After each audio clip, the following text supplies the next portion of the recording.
نحمده ونصلي على رسوله الكريم اما بعد فاعوذ بالله من الشيطان الرجيم بسم الله الرحمن الرحيم رب اشرح لي صدري ويسر لي امري واحلل عقدة من لساني يفقهوا قولي قد سمع الله قول التي تجادلك في زوجها وتشتكي إلى الله والله يسمع تحاوركما إن الله سميع بصير۔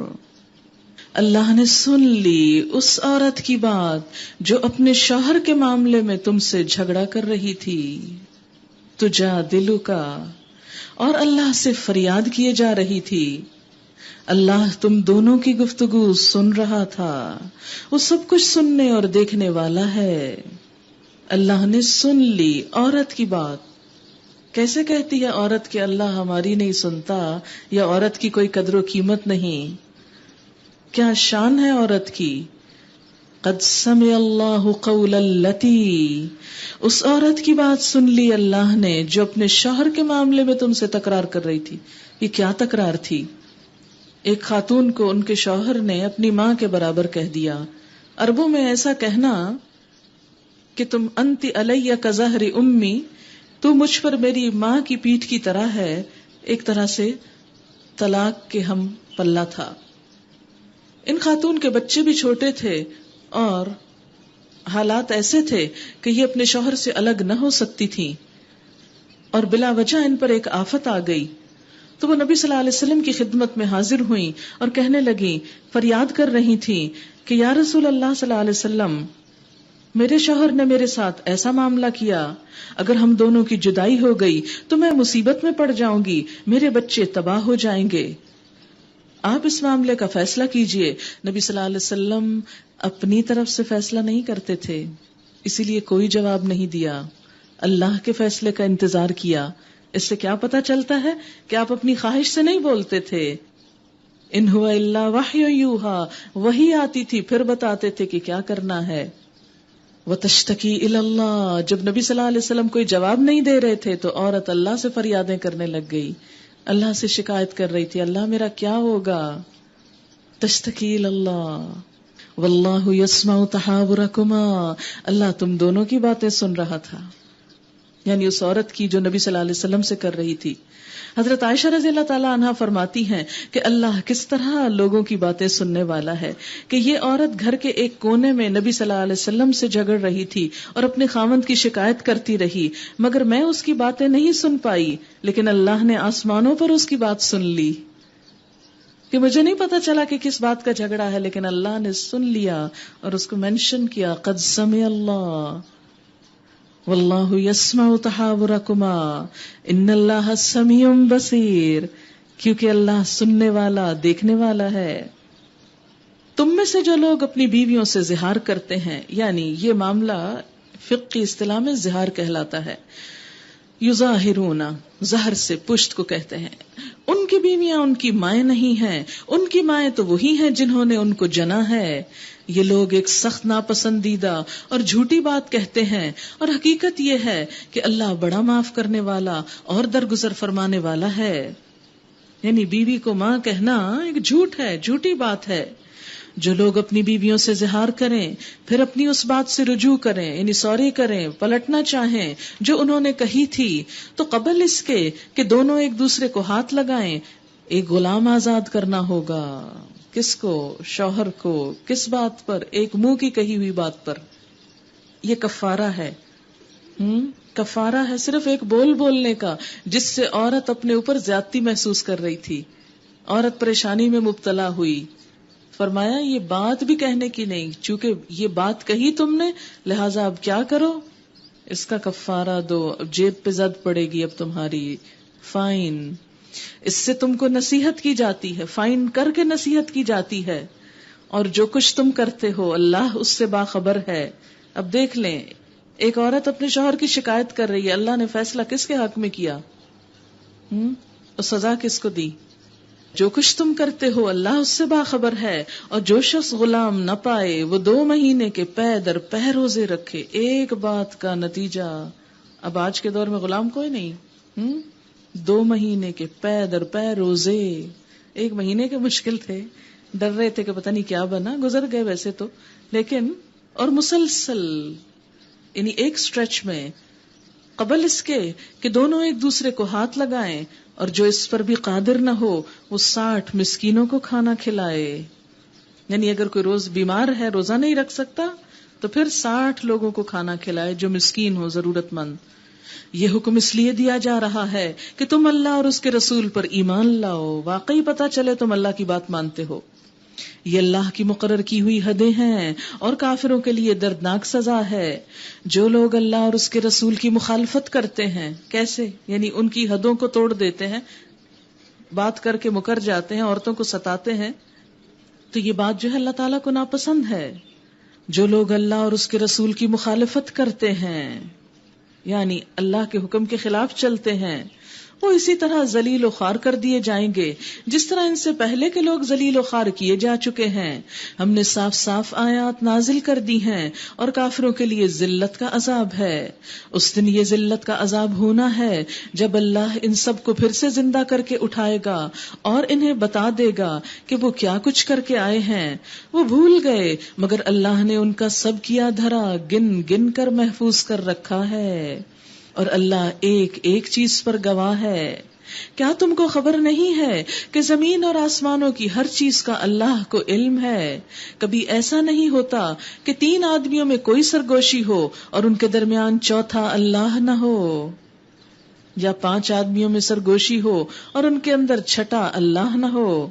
خفیہ بات کرنے والے خواہ اس سے کم ہو یا زیادہ، جہاں کہیں بھی وہ ہوں، اللہ ان کے ساتھ ہوتا ہے. پھر قیامت کے روز وہ ان کو بتا دے گا کہ انہوں نے کیا کچھ کیا ہے. اللہ ہر چیز کا علم رکھتا ہے. کیا تم نے دیکھا نہیں ان لوگوں کو جنہیں سرگوشیاں کرنے سے منع کر دیا گیا تھا، پھر بھی وہ وہی حرکت کیے چلے جاتے ہیں جس سے انہیں منع کیا گیا تھا.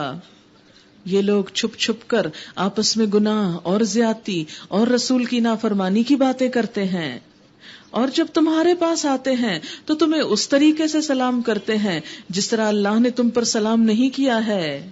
یعنی سلام کرنے کا بھی طریقہ حضور کو کیا ہونا چاہیے جو خود سکھا دیا گیا، اور وہ کیا ہے؟ التحیات میں السلام علیکہ ایھا النبی ورحمۃ اللہ وبرکاتہ. اور اپنے دلوں میں کہتے ہیں کہ ہماری ان باتوں پر اللہ ہمیں عذاب کیوں نہیں دیتا، اگر ہم غلط ہیں تو ہماری پکڑ کیوں نہیں ہوتی. ان کے لیے جہنم ہی کافی ہے، اسی کا وہ ایندھن بنیں گے، بڑا ہی برا انجام ہے ان کا. یا ایھا الذین آمنوا اذا تناجیتم فلا تتناجوا بالاسم والعدوان ومعصیۃ الرسول. اے لوگو جو ایمان لائے ہو، جب تم آپس میں پوشیدہ بات کرو تو گناہ اور زیادتی اور رسول کی نافرمانی کی باتیں نہیں، بلکہ نیکی اور تقوی کی باتیں کرو، اور اس خدا سے ڈرتے رہو جس کے حضور تمہیں حشر میں پیش ہونا ہے. سرگوشیاں تو ایک شیطانی کام ہے، اور وہ اس لیے کی جاتی ہے کہ ایمان لانے والے لوگ اس سے رنجیدہ ہوں، حالانکہ بے اذن خدا وہ انہیں کچھ بھی نقصان نہیں دے سکتی. یعنی کسی کو سرگوشی کرتے ہوئے دیکھ کر پریشان نہیں ہونا چاہیے، کیونکہ نقصان کوئی نہیں دے سکتا، چاہے کوئی کتنی بھی سرگوشیاں سازشیں کرے، جب تک اللہ نہ چاہے. اور مومنوں کو اللہ ہی پر بھروسہ رکھنا چاہیے. اے لوگو جو ایمان لائے ہو، جب تم سے کہا جائے اپنی مجلسوں میں کشادگی پیدا کرو، جگہ بناؤ، تو جگہ کشادہ کر دیا کرو، دوسروں کو بھی جگہ دیا کرو، اللہ تمہیں کشادگی بخشے گا. یہ انعام ہے اس کا. اسی لیے ہمیں کیا سکھایا گیا کہ جب کچھ لوگ کسی مجلس میں بیٹھے ہوں اور بعد میں کچھ اور آئیں، تو یہ تہذیب ہے کہ پہلے بیٹھے ہوئے لوگ سمٹ جائیں کہ نئے آنے والوں کے لیے جگہ ہو، حتیٰ کہ کچھ سکڑ سمٹ کے ان کے لیے جگہ بنا دیں. اور اتنی شائستگی بعد میں آنے والوں کے اندر ہونی چاہیے کہ زبردستی بیچ میں نہ گھسیں اور کسی کو اٹھا کے اس کی جگہ پہ نہ بیٹھیں. نبی صلی اللہ علیہ وسلم نے فرمایا کوئی کسی شخص کو اٹھا کر اس کی جگہ نہ بیٹھے، بلکہ تم لوگ خود دوسروں کے لیے جگہ کشادہ کرو. نبی صلی اللہ علیہ وسلم نے فرمایا کسی شخص کے لیے حلال نہیں کہ 2 آدمیوں کے درمیان ان کی اجازت کے بغیر گھس جائے، یعنی کسی کی جگہ اس طرح مت لو اس کی اجازت کے بغیر. اور پھر آپ دیکھیں کہ یہ جو بات ہے کہ جگہ کشادہ کیا کرو. تو یہاں تک ادب ہے کہ اگر کوئی آئے اور جگہ نہ بھی ہو تو ذرا سا ہل جانا چاہیے, ذرا سا اپنے جسم سے ظاہر کرنا چاہیے کہ ہمارے دلوں میں آپ کے لیے جگہ ہے, اگرچہ یہاں نہیں مگر پھر بھی ہم چاہتے ہیں کہ آپ آ جائیں. مومن کا دل بڑا ہوتا ہے, بڑا ہونا چاہیے, اور جب تم سے کہا جائے کہ اٹھ جاؤ تو اٹھ جایا کرو. یعنی اگر کوئی راستہ روک کے بیٹھا ہے یا ایسی جگہ بیٹھا ہے جہاں سے اسے اٹھ جانا چاہیے, یا مجلس برخاست ہو گئی ہے اور کہا جائے کہ اب گھروں کو چلے جاؤ, چلے جانا چاہیے, پھر بیٹھے نہیں رہ جانا چاہیے. تم میں سے جو لوگ ایمان رکھنے والے ہیں اور جن کو علم دیا گیا ہے, اللہ ان کو بلند درجے عطا فرمائے گا, اور جو کچھ تم کرتے ہو اللہ کو اس کی خبر ہے. کیونکہ عموماً یہ ہوتا ہے کہ جب کسی کو اٹھنے کے لیے کہا جائے تو وہ سمجھتے میری بےزتی کر دی گئی, میری انسلٹ ہو گئی. فرمایا بے عزتی اور عزت کا معیار کہیں بیٹھنا اور اٹھنا نہیں, بلکہ بلندی درجات کا اصل سبب ایمان اور علم ہے. یعنی علم ہوگا تو اللہ خود ہی تمہیں بلند کر دے گا, دنیا میں بھی اور آخرت میں بھی. لیکن وہی ہمیں سیکھنا اور حاصل کرنا مشکل لگتا ہے. اس کی پرائرٹی نہیں ہے ہماری زندگی میں, جو اصل میں بلندی دینے والی چیز ہے. ہم جھوٹی بلندیاں ڈھونڈتے ہیں جو یہیں رہ جائیں گی. اور اس میں بھی ہوتا تھا کہ بعض لوگ جو حضور کے پاس زیادہ دیر بیٹھتے تو وہ اپنی بڑی عزت افزائی سمجھتے تھے کہ ہمیں اتنا ٹائم مل گیا. فرمایا اس سے بھی کوئی عزت افزائی نہیں, اصل بات یہ کہ تمہارے اندر ایمان, تقوی, علم کتنا ہے. یا ایھا الذین آمنو, اے لوگو جو ایمان لائے ہو, جب تم رسول سے تخلیہ میں بات کرو تو بات کرنے سے پہلے کچھ صدقہ دو. اصل بات یہ ہو گئی تھی کہ نبی صلی اللہ علیہ وسلم کو لوگوں نے آپ سے الگ ٹائم چاہیے, الگ بات کرنی, الگ الگ الگ الگ کرتے سارا وقت اسی میں گزر جاتا اور بہت پریشان کر دیا تھا. تو اس پر ایک چھوٹا سا فائن رکھا کہ جو الگ بات کرنا چاہے وہ اس کی فیس دے, اور کیا کرے, کچھ صدقہ دو, یہ تمہارے لیے بہتر اور پاکیزہ تر ہے. البتہ اگر تم صدقہ دینے کے لیے کچھ نہ پاؤ تو اللہ غفور الرحیم ہے. اب کیا ہوا, ایک دم نمبر آف پیپل کم ہو گیا کہ اتنی اہم باتیں تو ہوتی نہیں تھی, صرف ایک اٹینشن چاہنے کا ذریعہ تھا. فرمایا کیا تم ڈر گئے اس بات سے کہ تخلیہ میں گفتگو کرنے سے پہلے تمہیں صدقات دینے ہوں گے؟ اچھا اگر تم ایسا نہ کرو, کیونکہ بعد میں یہ حکم پھر منسوخ ہو گیا اور اللہ نے تم کو اس سے معاف کر دیا. یعنی وقتی طور پر صرف اصلاح کے لیے انٹروڈیوس کیا گیا تو بعد میں ختم کر دیا گیا. تو نماز قائم کرتے رہو, زکوٰۃ دیتے رہو, اللہ اور اس کے رسول کی اطاعت کرتے رہو, تم جو کچھ کرتے ہو اللہ اس سے باخبر ہے.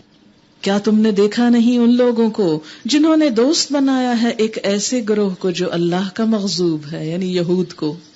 وہ نہ تمہارے ہیں نہ ان کے. یہ منافق ہی تھے جو یہود سے دوستی کرتے تھے. پکے مسلمان ان کے دل میں کوئی ایسا شوق نہیں تھا کہ ان سے دلی دوستی کریں. تعلق ہر انسان سے رکھا جا سکتا ہے خواہ کوئی بھی ہو, لیکن دلی دوستی کی طرف اشارہ ہے. اور وہ جان بوجھ کر جھوٹی بات پر قسمیں کھاتے ہیں. اللہ نے ان کے لیے سخت عذاب مہیا کر رکھا ہے. بڑے ہی برے کرتوت ہیں جو وہ کر رہے ہیں. انہوں نے اپنی قسموں کو ڈھال بنا رکھا ہے جس کی آڑ میں وہ اللہ کی راہ سے لوگوں کو روکتے ہیں. اس پر ان کے لیے ذلت کا عذاب ہے. اللہ سے بچانے کے لیے نہ ان کے مال کچھ کام آئیں گے نہ ان کی اولاد. وہ دوزخ کے دوست ہیں, اسی میں ہمیشہ رہیں گے. جس روز اللہ ان سب کو اٹھائے گا, جیسے نیند سے پڑے ہوئے سب کو اٹھائے گا, اور اس کے سامنے بھی اسی طرح قسمیں کھائیں گے جس طرح تمہارے سامنے کھاتے ہیں. جھوٹ کے عادی ہر جگہ جھوٹ بولتے ہیں اور اپنے نزدیک یہ سمجھیں گے کہ اس سے ان کا کچھ کام بن جائے گا. خوب جان لو وہ پرلے درجے کے جھوٹے ہیں. شیطان ان پہ مسلط ہو چکا ہے اور اس نے خدا کی یاد ان کے دل سے بھلا دی ہے. وہ شیطان کی پارٹی کے لوگ ہیں, خبردار رہو شیطان کی پارٹی والے ہی خسارے میں رہنے والے ہیں. یعنی شیطان کی پارٹی کے لوگ, ان کا شیوا کیا ہے, جھوٹ, جھوٹ پہ بنیاد. یقیناً ذلیل ترین مخلوقات میں سے ہیں وہ لوگ جو اللہ اور اس کے رسول کا مقابلہ کرتے ہیں. اللہ اور اس کے رسول کا مقابلہ. اللہ نے لکھ دیا کہ میں اور میرے رسول غالب ہو کر رہیں گے. فی الواقع اللہ زبردست اور زوراور ہے. تم کبھی یہ نہ پاؤ گے کہ جو لوگ اللہ اور آخرت پر ایمان رکھنے والے ہیں وہ ان لوگوں سے محبت کرتے ہوں جنہوں نے اللہ اور اس کے رسول کی مخالفت کی ہے. یعنی ایمان والے دین کے دشمنوں سے محبت نہیں کر سکتے.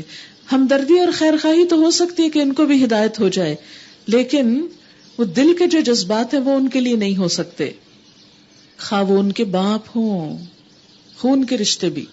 یا ان کے بیٹے ہوں یا ان کے بھائی یا ان کے اہل خاندان، یہ وہ لوگ ہیں جن کے دلوں میں اللہ نے ایمان ثبت کر دیا ہے، وہ اپنی طرف سے ایک روح عطا کر کے ان کو قوت بخشی ہے، وہ ان کو ایسی جنتوں میں داخل کرے گا جن کے نیچے نہریں بہتی ہوں گی، ان میں وہ ہمیشہ رہیں گے، اللہ ان سے راضی ہوا، وہ اللہ سے راضی ہو گئے، وہ اللہ کی پارٹی کے لوگ ہیں، خبردار رہو اللہ کی پارٹی والے ہی فلاح پانے والے ہیں۔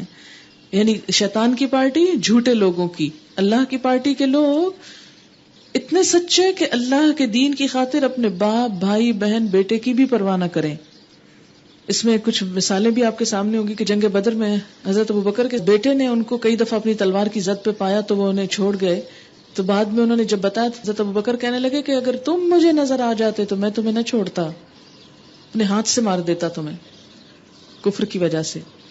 اسی طرح مکہ سے جو لوگ ہجرت کر کے مدینہ آئے اور مکہ سے آنے والے رشتہ داروں کے خلاف جب لڑے، حضرت ابو عبیدہ نے اپنے باپ عبداللہ بن جراح کو قتل کیا تھا، انہیں امین الامت کہا گیا۔ حضرت مصعب بن عمیر نے اپنے بھائی عبید بن عمیر کو قتل کیا، یہ جنگ بدر میں نا۔ حضرت عمر نے اپنے ماموں عاص بن ہشام بن مغیرہ کو قتل کیا۔ حضرت علی، حضرت حمزہ، حضرت عبیدہ بن الحارث، عتبہ، شیبہ اور ولید بن عتبہ کو قتل کیا جو ان کے قریبی رشتہ دار تھے۔ یعنی حضرت علی نے، حضرت حمزہ اور حضرت عبیدہ نے، ان تینوں نے اپنے قریبی رشتہ داروں کو۔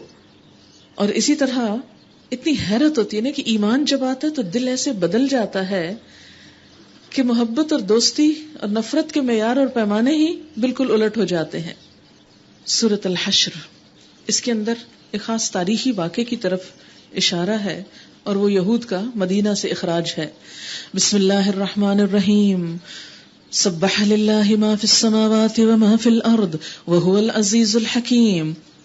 اللہ ہی کی تسبیح کی ہے ہر اس چیز نے جو آسمانوں اور زمین میں ہے، اور وہی غالب اور حکیم ہے۔ وہی ہے جس نے اہل کتاب کافروں کو پہلے ہی حملے میں ان کے گھروں سے نکال باہر کیا۔ تمہیں ہرگز یہ گمان نہ تھا کہ وہ نکل جائیں گے، اور وہ یہ بھی سمجھے بیٹھے تھے کہ ان کی گڑھیاں انہیں اللہ سے بچا لیں گی۔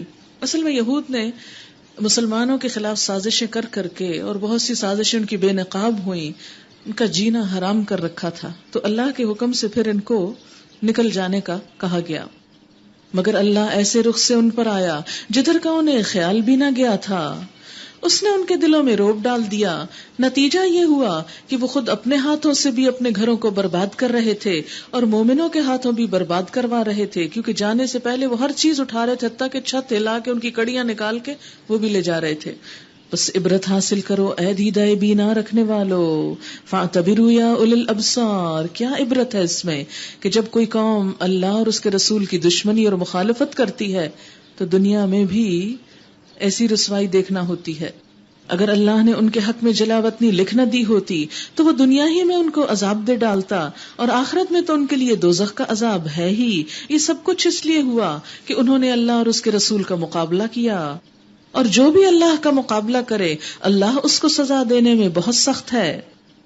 تم لوگوں نے کھجوروں کے جو درخت کاٹے، یہ محاصرے کے لیے ضروری ہو گیا تھا، یا جن کو اپنی جڑوں پہ کھڑا رہنے دیا، یہ سب اللہ کے اذن سے تھا، کیونکہ مسلمانوں کے اس عمل سے انہیں بہت پروپیگنڈا مسلمانوں کے خلاف کرنے کو ملا کہ ویسے تو مسلم کہتے ہیں بڑے امن پسند ہے، اور یہ درخت کاٹ دیے اتنے اتنے پرانے۔ تو یہ دراصل ان کو محاصرہ کرنے، گھیرنے کے لیے یہ کیا گیا تھا، اور اللہ کے حکم سے کیا گیا۔ تو جنگی ضرورت کے لیے درخت کاٹنے کی اجازت ہے، عام طور پر نہیں۔ یہ سب کچھ اللہ ہی کے اذن سے تھا، اور اللہ نے یہ اذن اس لیے دیا تاکہ فاسقوں کو ذلیل و خوار کرے، اور جو مال اللہ نے ان کے قبضے سے نکال کر اپنے رسول کی طرف پلٹا دیے وہ ایسے مال نہیں ہیں جن پر تم نے اپنے گھوڑے اور اونٹ دوڑائے ہوں، بلکہ اللہ اپنے رسولوں کو جس پر چاہتا ہے تسلط عطا فرما دیتا ہے، اور اللہ ہر چیز پر قادر ہے۔ جو کچھ بھی اللہ ان بستیوں کے لوگوں سے اپنے رسول کی طرف پلٹا دے وہ اللہ اور رسول اور رشتہ داروں اور یتامہ اور مساکین اور مسافروں کے لیے ہے، تاکہ وہ تمہارے مالداروں ہی کے درمیان گردش نہ کرتا رہے۔ زکوٰۃ کی بھی یہی حکمت ہے کہ سارا پیسہ چند ہاتھوں میں نہ آ جائے، بلکہ فرض کر دیا جائے کہ جن کے پاس ہو وہ دوسروں کی طرف بھی اس کا فلو لے جائیں، ورنہ اگر انسان اوور فلو ہو جائے تو بہت سا بگاڑ آ جاتا ہے۔ اللہ سے ڈرو اور وہ سخت سزا دینے والا ہے۔ ہاں یہ بڑی اہم آیت آ رہی ہے. وما آتاکم الرسول فخذوہ وما نہاکم عنہ فانتہوا. جو کچھ رسول تمہیں دے وہ لے لو. جو کچھ دے لے لو. اس سے مراد کوئی چیز نہیں جو حکم دے، کیونکہ آگے آتا ہے جس چیز سے روکے تمہیں اس سے رک جاؤ. تو جو لوگ کہتے ہیں کہ نہیں قرآن تو ٹھیک ہے حدیث کی ضرورت نہیں، تو وہ کہاں جائیں گے؟ اس آیت کا کیا کریں گے؟ کہ جو رسول دے وہ لے لو اور جس سے روکے اس سے رک جاؤ. یعنی اللہ کی کتاب کے بعد جو چیز یعنی اوتھینٹک ہو وہ کیا ہے؟ اللہ کے رسول صلی اللہ علیہ وسلم کی بات. وہ ہمارے لیے نمونہ ہے، ہدایت ہے، اور دین مکمل ہی اس کے ساتھ ہو. صرف لا الہ الا اللہ پڑھ کے دین نہیں مکمل ہوتا، محمد الرسول اللہ کہنا ضروری ہے. اللہ سے ڈرو، اللہ سے ڈرو. یعنی اگر نہیں لوگے تو اللہ پکڑنے والا ہے، اللہ سخت سزا دینے والا ہے. ان اللہ شدید العقاب. نیز و مال ان غریب مہاجرین کے لیے ہے جو اپنے گھروں اور جائیدادوں سے نکال باہر کیے گئے ہیں. یہ لوگ اللہ کا فضل اور اس کی خوشنودی چاہتے ہیں اور اللہ اور اس کے رسول کی حمایت پر کمر بستہ رہتے ہیں. یہی راست باز لوگ ہیں. اور وہ ان لوگوں کے لیے بھی ہے جو ان مہاجرین کی آمد سے پہلے ہی ایمان لا کر دار الہجرت میں مقیم تھے، یعنی انصار. یہ ان لوگوں سے محبت کرتے ہیں جو ہجرت کر کے ان کے پاس آئے ہیں. حقیقت یہ ہے کہ انصار و مہاجرین کا جو تعلق اور جو رشتہ ہے تاریخ میں کہیں اور نظر نہیں آتا. کہ کچھ لوگوں نے دین کی خاطر گھر چھوڑا اور کچھ لوگوں نے دین کی خاطر اپنے گھر اور اپنے مال اور اپنی ہر چیز میں ان کو شریک کر لیا. اور ایسی دوستی اور ایسا رشتہ قائم ہوا جو خون کے رشتوں سے بھی بڑھ کر ہوا. اور ان کے لیے بڑی بڑی قربانیاں کی اور کسی کا بھی کسی پہ احسان نہ تھا. سب کچھ صرف اللہ کے لیے تھا. اور اپنی ذات پر دوسروں کو ترجیح دیتے ہیں. یہ ہے مسلمان کی شان. اپنی ذات پر دوسروں کو ترجیح دیتے ہیں. اور خود غرضی کیا ہے؟ نفسا نفسی کیا ہے؟ دوسرے جائیں بھاڑ میں، ہمیں تو اپنا کام چلانا، اپنا الو سیدھا کرنا ہے. تو یہ بات درست نہیں. مومن کی شان کیا ہے؟ کہ دوسرے کو پہلے رکھے، خواہ اپنی جگہ محتاج ہو. کیونکہ اگر انسان محتاج نہ ہو تو فالتو مال ہے، وہ جس کو چاہے دے دے. خود ضرورت بھی ہو پھر بھی اپنی ضرورت کاٹ کے دوسرے کی ضرورت پوری کر دے. حقیقت یہ ہے کہ جو لوگ اپنے دل کی تنگی سے بچا لیے گئے وہی کامیاب ہونے والے. دل کی تنگی کیا ہے؟ مثلا جگہ نہ بنانا کسی کے لیے، کسی کی ضرورت پوری نہ کرنا، کسی کے لیے ایثار اور قربانی نہ کرنا، سب کچھ صرف اپنے لیے سمیٹ کے رکھنا، صرف اپنا فائدہ دیکھنا اور باقی سب کو رگیٹ ڈالنا. اور وہ ان لوگوں کے لیے بھی جو ان اگلوں کے بعد آئے ہیں، جو کہتے ہیں ربنا اغفر لنا ولإخواننا الذين سبقونا بالإيمان ولا تجعل في قلوبنا غلا للذين آمنوا ربنا انك رؤوف الرحیم. اے ہمارے رب ہمیں اور ہمارے ان سب بھائیوں کو بخش دے جو ہم سے پہلے ایمان لائے ہیں، اور ہمارے دلوں میں اہل ایمان کے لیے کوئی بغض نہ رکھ. اے ہمارے رب تو بڑا مہربان اور رحیم ہے. تم نے دیکھا نہیں ان لوگوں کو جنہوں نے منافقت کی روش اختیار کی ہے. یہ اپنے کافر اہل کتاب بھائیوں سے کہتے ہیں اگر تمہیں نکالا گیا تو ہم تمہارے ساتھ نکلیں گے اور تمہارے معاملے میں ہم کسی کی بات ہرگز نہ مانیں گے. اور اگر تم سے جنگ کی گئی تو ہم تمہاری مدد کریں گے، مگر اللہ گواہ ہے کہ یہ لوگ قطعی جھوٹے ہیں. اگر وہ نکالے گئے تو یہ ان کے ساتھ ہرگز نہ نکلیں گے، اگر ان سے جنگ کی گئی تو یہ ان کی مدد ہرگز نہ کریں گے، اور اگر یہ ان کی مدد کریں بھی تو پیٹ پھیر جائیں گے اور پھر کہیں سے کوئی مدد نہ پائیں گے. ان کے دلوں میں اللہ سے بڑھ کر تمہارا خوف ہے، اس لیے کہ یہ ایسے لوگ ہیں جو سمجھ بوجھ نہیں رکھتے. ہر عقل مند انسان سب سے بڑھ کے اللہ سے ڈرتا ہے. یہ کبھی اکٹھے ہو کر کھلے میدان میں تمہارا مقابلہ نہ کریں گے، لڑیں گے بھی تو قلعہ بند بستیوں میں بیٹھ کر یا دیواروں کے پیچھے چھپ کر. یہ آپس کی مخالفت میں بڑے سخت ہیں. تم انہیں اکٹھا سمجھتے ہو مگر ان کے دل ایک دوسرے سے پھٹے ہوئے ہیں. ان کا یہ حال اس لیے ہے کہ یہ بے عقل لوگ ہیں. یہ انہی لوگوں کی مانند ہیں جو ان سے تھوڑی ہی مدت پہلے اپنے کیے کا مزہ چکھ چکے ہیں اور ان کے لیے دردناک عذاب ہے. ان کی مثال شیطان کی سی ہے کہ پہلے وہ انسان سے کہتا ہے کفر کر، پھر جب انسان کفر کر بیٹھتا ہے تو وہ کہتا ہے میں تجھ سے بری الذمہ ہوں، میرا کوئی ذمہ نہیں، مجھے تو اللہ رب العالمین سے ڈر لگتا ہے. پھر دونوں کا انجام یہ ہونا ہے کہ ہمیشہ کے لیے جہنم میں جائیں، اور ظالموں کی یہی جزا ہے۔ یا ایھا الذین آمنوا اتقوا اللہ ولتنظر نفس ما قدمت لغد واتقوا اللہ ان اللہ خبیر بما تعملون۔ اے لوگو جو ایمان لائے ہو، اللہ سے ڈرو، اور ہر شخص، ہر میں اور آپ میں سے ہر ایک آتا ہے، ہر شخص یہ دیکھے کیا کہ اس نے کل کے لیے کیا سامان تیار کیا ہے۔ ما قدمت لغد، کل سے مراد کون سا کل؟ آخرت۔ ہر شخص کو دیکھ کے رکھنا چاہیے کل کے لیے کیا بنایا ہے۔ ہم ہر وقت کیا دیکھتے ہیں؟ دنیا کے لیے کتنا بن گیا ہے، کتنے پیسے جمع ہو گئے ہیں، کتنے گھر بن گئے ہیں، کتنے کپڑے ہو گئے ہیں، کتنا کیا ہے، کیا بچا ہے، کیا اور لانا ہے، اب نئی کیا چیز آئی ہے، اب اس کو لے آئے، اب اس کبھی دین کی نئی نئی باتیں جاننے کے لیے شوق نہیں ہوا کہ اور جانے اور دیکھیں بھلا اور کیا ہے۔ دنیا کی ہر نئی چیز اٹریکٹ کرتی ہے، لیکن یاد رکھیں جتنا بھی نیا سٹاک یہاں جمع کر لیں گے یہیں چھوڑ جائیں گے، اور وہ جگہ اس کے لیے جب تک جمع نہیں کریں گے تو وہ خالی پڑی ہوگی۔ ہر شخص دیکھے اس نے کل کے لیے کیا تیار، کون سی نیکی ہے کوئی نامہ اعمال میں پاس چیز؟ اللہ سے ڈرتے رہو، پھر تکرار، پہلے بھی اللہ سے ڈرو، بعد میں بھی اللہ سے ڈرو، یعنی نہیں کیا تو بھی ڈر کے کرو، اور کر لیا پھر بھی ڈرو۔ یہ اللہ یقیناً تمہارے ان سب اعمال سے باخبر ہے جو تم کرتے رہے ہو۔ وَلَا تَكُونُوا كَالَّذِينَ نَسُوا اللَّهَ، ان لوگوں کی طرح نہ ہو جاؤ جو اللہ کو بھول گئے، اللہ کو بھول گئے تو اللہ نے انہیں خود اپنا نفس بھلا دیا۔ بات یہ ہے کہ جب انسان اللہ کو بھول جاتا ہے تو اپنا حق بھی بھول جاتا ہے، پھر اپنا حق بھی نہیں دے سکتا، اپنے آپ کو بھی مصیبت سے نہیں بچا سکتا۔ خدا شناسی خود شناسی ہی سے ہوتی ہے، خدا شناسی نہ ہو تو خود شناسی بھی نہیں، اپنی قدر و قیمت بھی انسان کھو بیٹھتا ہے۔ یہی لوگ فاسق ہیں، دوزخ میں جانے والے اور جنت میں جانے والے کبھی برابر نہیں ہو سکتے۔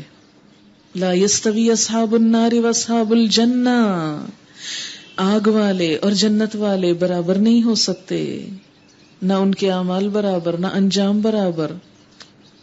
اصحاب الجنت هم الفائزون، جنت میں جانے والے وہی کامیاب ہونے والے ہیں، جنت کے ساتھ ہی کامیاب ہیں۔ اگر ہم نے یہ قرآن کسی پہاڑ پر اتار دیا ہوتا تو تم دیکھتے کہ وہ اللہ کے خوف سے دبا جا رہا ہے، پھٹا پڑتا ہے، مگر ہمارا کیا حال ہے؟ سن کے ایسی سنی انسنی کر دیتے ہیں، نہ دل بدلتا ہے، نہ پھٹتا ہے، نہ دل گھبراتا ہے، نہ روتے ہیں، نہ آنسو نکلتے ہیں، پتھروں سے بھی سخت ہے، سنگ دل جسے کہتے ہیں۔ فرمائے اتنا زبردست کلام کہ پہاڑ پہ پڑے تو وہ بھی پھٹ جائے، اتنی قوت والی چیز، لیکن انسان کا دل ہی ایسا غافل ہے، اتنا دنیا کی محبت میں، اتنے پردوں میں چھپا ہوا ہے کہ اس تک بات پہنچتے پہنچتے پہنچتی ہے۔ یہ مثالیں ہم لوگوں کے سامنے اس لیے بیان کرتے ہیں کہ وہ اپنی حالت پہ غور کریں کہ ایسا کیوں ہے، کس چیز نے انہیں اس اثر پذیری سے روک رکھا ہے۔ هو اللہ الذی لا الہ الا ہو، وہ اللہ ہی ہے جس کے سوا کوئی معبود نہیں، غائب اور ظاہر ہر چیز کا جاننے والا، وہی رحمان اور رحیم ہے، وہ اللہ ہی ہے جس کے سوا کوئی معبود نہیں، وہ بادشاہ ہے نہایت مقدس، سراسر سلامتی، امن دینے والا، نگہبان، سب پہ غالب، اپنا حکم بزور نافذ کرنے والا، بڑا ہی ہو کر رہنے والا۔ پاک ہے اللہ اس شرک سے جو لوگ کر رہے ہیں، وہ اللہ ہی ہے جو تخلیق کا منصوبہ بنانے والا، اس کو نافذ کرنے والا، اس کے مطابق صورت گری کرنے والا، اس کے لیے بہترین نام ہے۔ ہر چیز جو آسمانوں اور زمین میں ہے اسی کی تسبیح کر رہی ہے، اور وہ زبردست اور حکیم ہے۔ هو اللہ الذی لا الہ الا هو عالم الغیب والشہادة هو الرحمن الرحیم هو اللہ الذی لا الہ الا هو الملک القدوس السلام المؤمن المؤمن المہیمن العزیز الجبار المتکبر سبحان اللہ عما یشرکون هو اللہ الخالق البارئ المصور له الاسماء الحسنى یسبح له ما فی السماوات والارض وهو العزیز الحکیم۔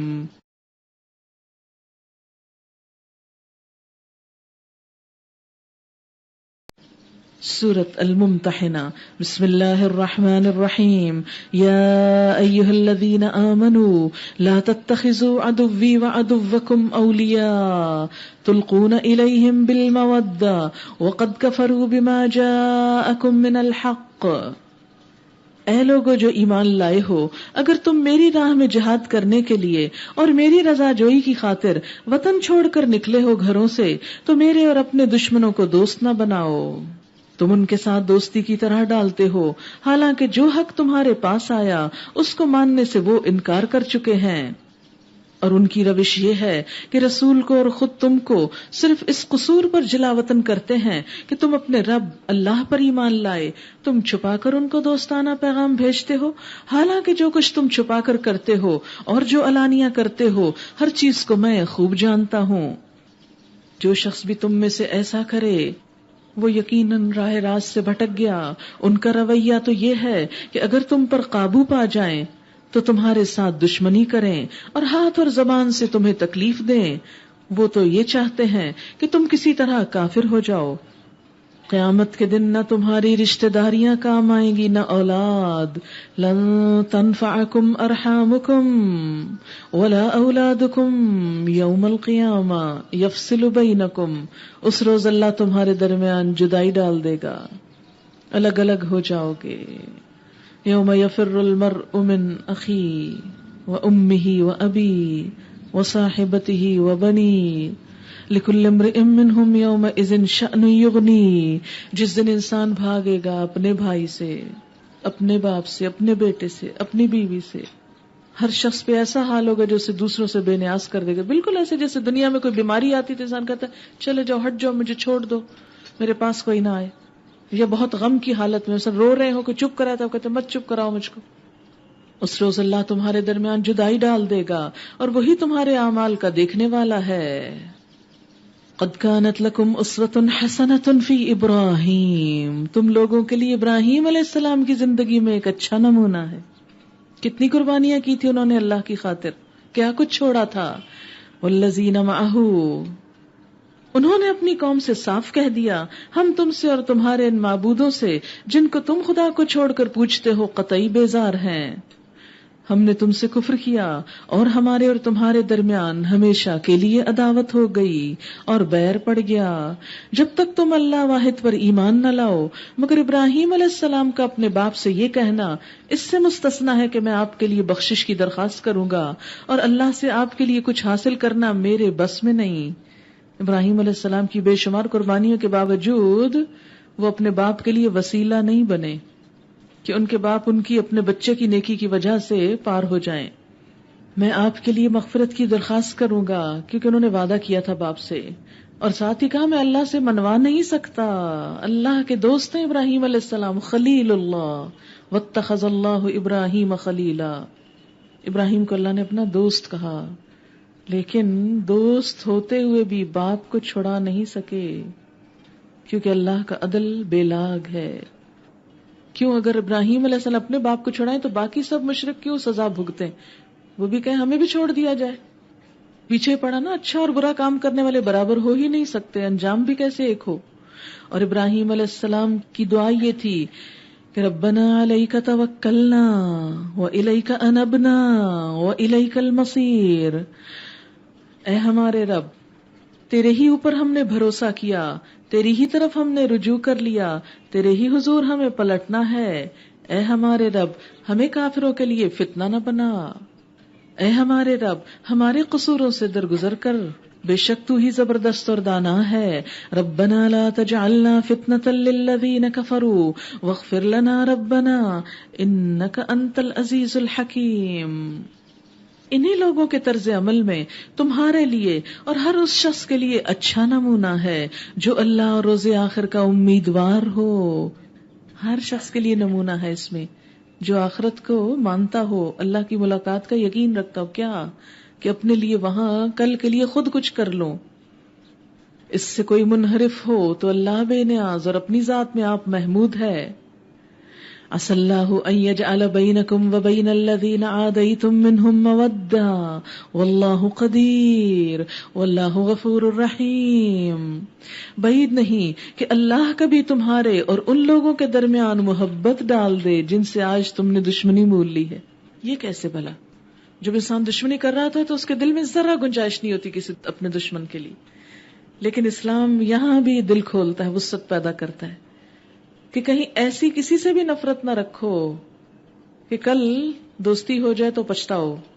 کیا پتا اللہ ان کو ہدایت دے دے اور اگر وہ ایمان لے آئیں تو تمہارے لیے اسی طرح محبوب ہو جائیں گے جس طرح آج وہ تمہارے لیے مبغوض ہیں.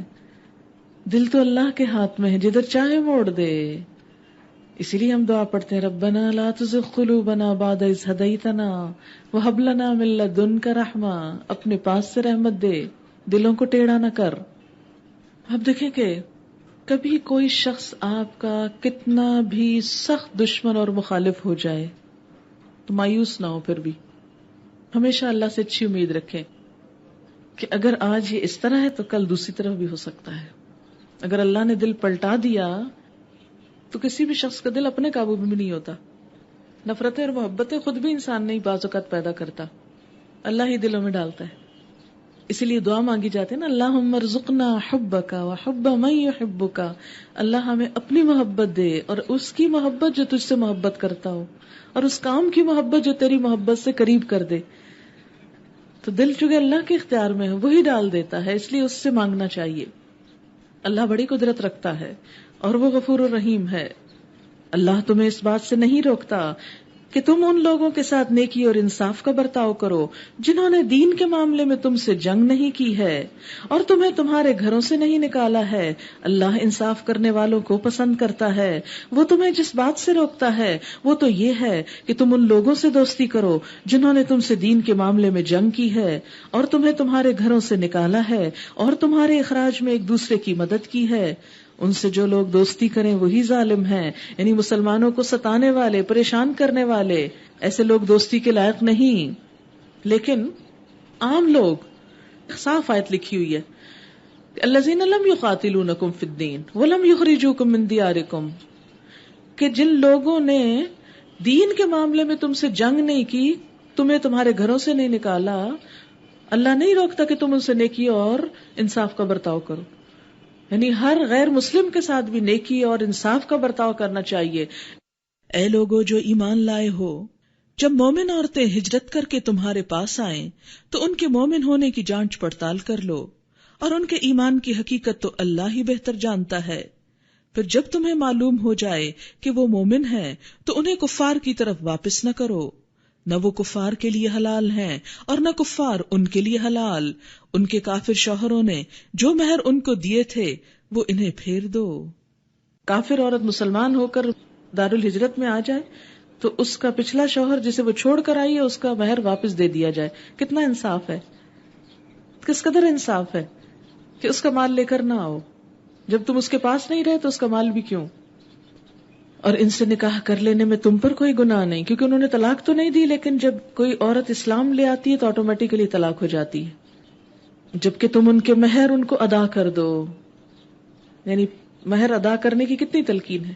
پیچھے بھی فریضہ کہا گیا، یہاں بھی اس کی ادائیگی کی توجہ.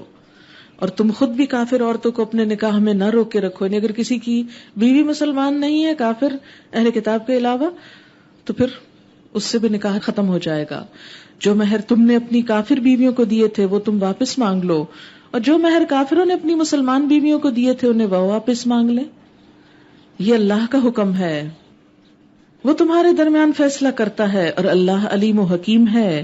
اور اگر تمہاری کافر بیویوں کے مہروں میں سے کچھ تمہیں کفار سے واپس نہ ملے اور پھر تمہاری نوبت آئے تو جن لوگوں کی بیویاں ادھر رہ گئی ہیں ان کو اتنی رقم ادا کر دو جو ان کے دیے ہوئے مہروں کے برابر ہو، اور اس خدا سے ڈرتے رہو جس پر تم ایمان لائے ہو. اے نبی صلی اللہ علیہ وسلم، جب تمہارے پاس مومن عورتیں بیعت کرنے کے لیے آئیں اور اس بات کا عہد کریں کہ وہ اللہ کے ساتھ کسی کو شریک نہ کریں گی، چوری نہ کریں گی، زنا نہ کریں گی، اپنی اولاد کو قتل نہ کریں گی، اپنے ہاتھ پاؤں کے آگے کوئی بہتان گھڑ کر نہ لائیں گی، اور کسی امر معروف میں تمہاری نافرمانی نہ کریں گی، تو ان سے بیعت لے لو.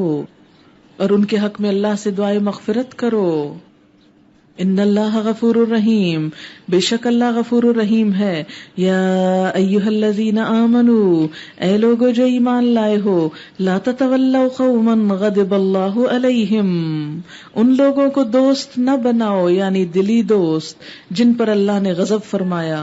کون مراد ہے؟ یہود، جو آخرت سے اسی طرح مایوس ہیں جس طرح قبروں میں پڑے ہوئے کافر مایوس ہیں، یعنی آخرت کے آنے سے یا آخرت میں کسی بھلائی کے ملنے سے. بسم اللہ الرحمن الرحیم. سبح للہ ما فی السماوات وما فی الارض وهو العزیز الحکیم. یا ایھا الذین آمنوا لم تقولون ما لا تفعلون کبر مقتا عند اللہ ان تقولوا ما لا تفعلون. ان اللہ یحب الذین یقاتلون فی سبیلہ صفا کأنہم بنیان مرصوص. شروع کرتی ہوں اللہ کے نام سے جو بے انتہا مہربان نہایت رحم فرمانے والا ہے. اللہ کی تسبیح کی ہے ہر اس چیز نے جو آسمانوں اور زمین میں ہے، اور وہ غالب اور حکمت والا ہے. اللہ رب العزت کی ہستی جس نے تمام کائنات کو پیدا کیا، زمین اور آسمان کی ہر چیز اس کی تابعدار ہے، اس کی فرما بردار ہے، اس کی شکر گزار ہے، اس کی تسبیح، اس کی پاکی بیان کر رہی ہے. اگر ہر چیز اس کی پاکی بیان کر رہی ہے تو پھر ایک انسان جس کے لیے یہ تمام چیزیں بنائی گئیں، اس کا رویہ کیسا ہونا چاہیے؟ اسے بھی اپنے رب کا تابعدار ہونا چاہیے اور رب کی تسبیح کرنی چاہیے. یا ایھا الذین آمنوا، اے لوگو جو ایمان لائے ہو، لم تقولون ما لا تفعلون، تم کیوں وہ بات کہتے ہو جو کرتے نہیں ہو؟ اللہ کے نزدیک یہ سخت ناپسندیدہ حرکت ہے کہ تم کہو وہ بات جو کرتے نہیں ہو. اہل ایمان سے خطاب ہے کہ تمہارے ظاہر اور باطن میں فرق نہیں ہونا چاہیے، تمہارے قول اور فعل میں تضاد نہیں ہونا چاہیے. ایک سچے مسلمان کے قول اور عمل میں باہم مطابقت ہونی چاہیے کہ جو کچھ کہے پھر وہ کر کے بھی دکھائے، اور کرنے کی نیت یا ہمت نہ ہو تو زبان سے بھی نہ نکالے. کہنا کچھ اور کرنا کچھ انسان کی ان بدترین صفات میں سے ہے جو اللہ کے نزدیک سخت ناپسندیدہ ہے. نبی صلی اللہ علیہ وسلم نے ایسے انسان کو منافق کہا. آپ نے فرمایا منافق کی 3 نشانیاں ہیں، اگرچہ وہ نماز پڑھتا ہو، روزہ رکھتا ہو اور مسلمان ہونے کا دعویٰ کرتا ہو. اور وہ نشانیاں کیا ہیں کہ جب بولے تو جھوٹ بولے، جب وعدہ کرے تو اس کی خلاف ورزی کرے، جب کوئی امانت اس کے پاس رکھی جائے تو اس میں خیانت کر جائے. اس لیے ہم میں سے ہر مسلمان کو اپنی عملی زندگی میں ان چیزوں کا لحاظ رکھنا نہایت ضروری ہے کہ جو کچھ ہم کہیں وہ کر کے بھی دکھائیں، اور اگر ارادہ نہ ہو تو کہیں بھی مت. لم تقولون ما لا تفعلون کبر مقتا عند اللہ ان تقولوا ما لا تفعلون. اللہ کے نزدیک یہ سخت ناپسندیدہ حرکت ہے کہ تم کہو وہ بات جو کرتے نہیں. اللہ کو تو پسند وہ لوگ ہیں جو اس کی راہ میں اس طرح صف بستہ ہو کر لڑتے ہیں گویا کہ وہ ایک سیسا پلائی ہوئی دیوار ہیں. یہاں مسلمانوں کے ایک ڈسپلن اور باہم ایک دوسرے کے ساتھ اتحاد اور اتفاق کو ایک سیسا پلائی دیوار سے تشبیہ دی گئی، اور ایسے ہی مسلمان دشمنوں پر بھاری ہوتے ہیں. مسلمانوں کا باہم اختلاف اور جنگ و جدل انہیں کمزور بنا دیتا ہے اور اللہ کی پسندیدہ بندہ ہونے سے بھی گرا دیتا ہے. اور یاد کرو موسیٰ علیہ السلام کی وہ بات جو اس نے اپنی قوم سے کہی تھی کہ اے میری قوم کے لوگو، تم کیوں مجھے اذیت دیتے ہو حالانکہ تم خوب جانتے ہو کہ میں تمہاری طرف اللہ کا بھیجا ہوا رسول ہوں. جب انہوں نے ٹیڑھ اختیار کی تو اللہ نے ان کے دل ٹیڑھے کر دیے. اللہ فاسقوں کو ہدایت نہیں دیتا، یعنی جو لوگ سیدھے رستے پہ خود نہ چلنا چاہتے ہوں اللہ زبردستی انہیں سیدھے رستے کی طرف نہیں لاتا. وَإِذْ قَالَ عِيسَى ابْنُ مَرْيَمَ يَا بَنِي إِسْرَائِيلَ إِنِّي رَسُولُ اللَّهِ إِلَيْكُمْ مُصَدِّقًا لِمَا بَيْنَ يَدَيَّ مِنَ التَّوْرَاةِ. اور یاد کرو عیسیٰ ابن مریم کی وہ بات جو اس نے کہی تھی کہ اے بنی اسرائیل، میں تمہاری طرف اللہ کا بھیجا ہوا رسول ہوں، تصدیق کرنے والا ہوں اس تورات کی جو مجھ سے پہلے آئی ہوئی موجود ہے، اور خوشخبری دینے والا ہوں ایک رسول کی جو میرے بعد آئے گا جس کا نام احمد ہوگا. یعنی نبی صلی اللہ علیہ وسلم کی دنیا میں آمد کی پیشن گوئی پچھلی کتابوں میں ہوئی، اور وہاں آپ کو احمد کے نام سے پکارا گیا. اور اس میں ہم دیکھتے ہیں کہ صرف تورات اور انجیل ہی نہیں، دوسری کتابیں، مثال کے طور پر بائبل کے علاوہ ویداز میں بھی نبی صلی اللہ علیہ وسلم کا ذکر موجود ہے. مثلا یجروید میں آتا ہے نبی صلی اللہ علیہ وسلم کے بارے میں، وہ تمام علوم کا سرچشمہ احمد عظیم ترین شخصیت ہے، یہ روشن سورج کی مانند اندھیروں کو دور بھگانے والا، اس سراج منیر کو جان لینے کے بعد ہی موت کو جیتا جا سکتا ہے، نجات کا اور کوئی راستہ نہیں. یہ ویداس کے الفاظ ہیں جو اصل میں سنسکرت میں ہے لیکن اس کی ٹرانسلیشن ہے. اور رگ وید میں آتا ہے احمد نے سب سے پہلے قربانی دی اور سورج جیسا ہو گیا. قرآن میں بھی آپ کو سراج منیرہ کہا گیا. اسی طرح بدھ مت میں بھی احمد نام کی حقیقت کا پتہ چلتا ہے. بدھ مت میں بدھا پیغمبر کے ہم مانے ہیں. گوتم بدھ نے اپنے چیلے نندا کو مخاطب کر کے بتایا تھا کہ نندا، میں نہ تو پہلا بدھا ہوں نہ آخری بدھا ہوں. جاپان میں پہلے بدھا کا نام امیتابھ ملتا ہے، اور جاپان میں اس کا تلفظ یعنی پروننسیشن احمد ہے، AMID، اور عربی میں وہی لفظ احمد بنتا ہے. مگر جب وہ ان کے پاس کھلی کھلی نشانیاں لے کر آیا تو انہوں نے کہا یہ تو صریح دھوکہ ہے. اب بھلا اس شخص سے بڑا ظالم اور کون ہوگا جو اللہ پر جھوٹا بہتان باندھے، حالانکہ اسے اسلام اللہ کے آگے سر تسلیم جھکا دینے کی دعوت دی جا رہی ہو. ایسے ظالموں کو اللہ ہدایت نہیں دیا کرتا. یہ لوگ اپنے منہ کی پھونکوں سے اللہ کے نور کو بجھانا چاہتے ہیں. اللہ کے نور سے مراد اسلام ہے، اس کا دین ہے، اور پھونکوں سے مراد پروپیگنڈا ہے، کیونکہ جب انسان بولتا ہے تو اس کے منہ سے ریز نکلتی ہیں، اور جیسے پھونک کے وقت ایک ہوا سی منہ سے نکلتی، اسی طرح بولتے وقت بھی انسان کے منہ سے نکلتا ہے. اور یہاں مراد ہے نیگیٹو پروپیگنڈا جو اسلام کے خلاف ہو.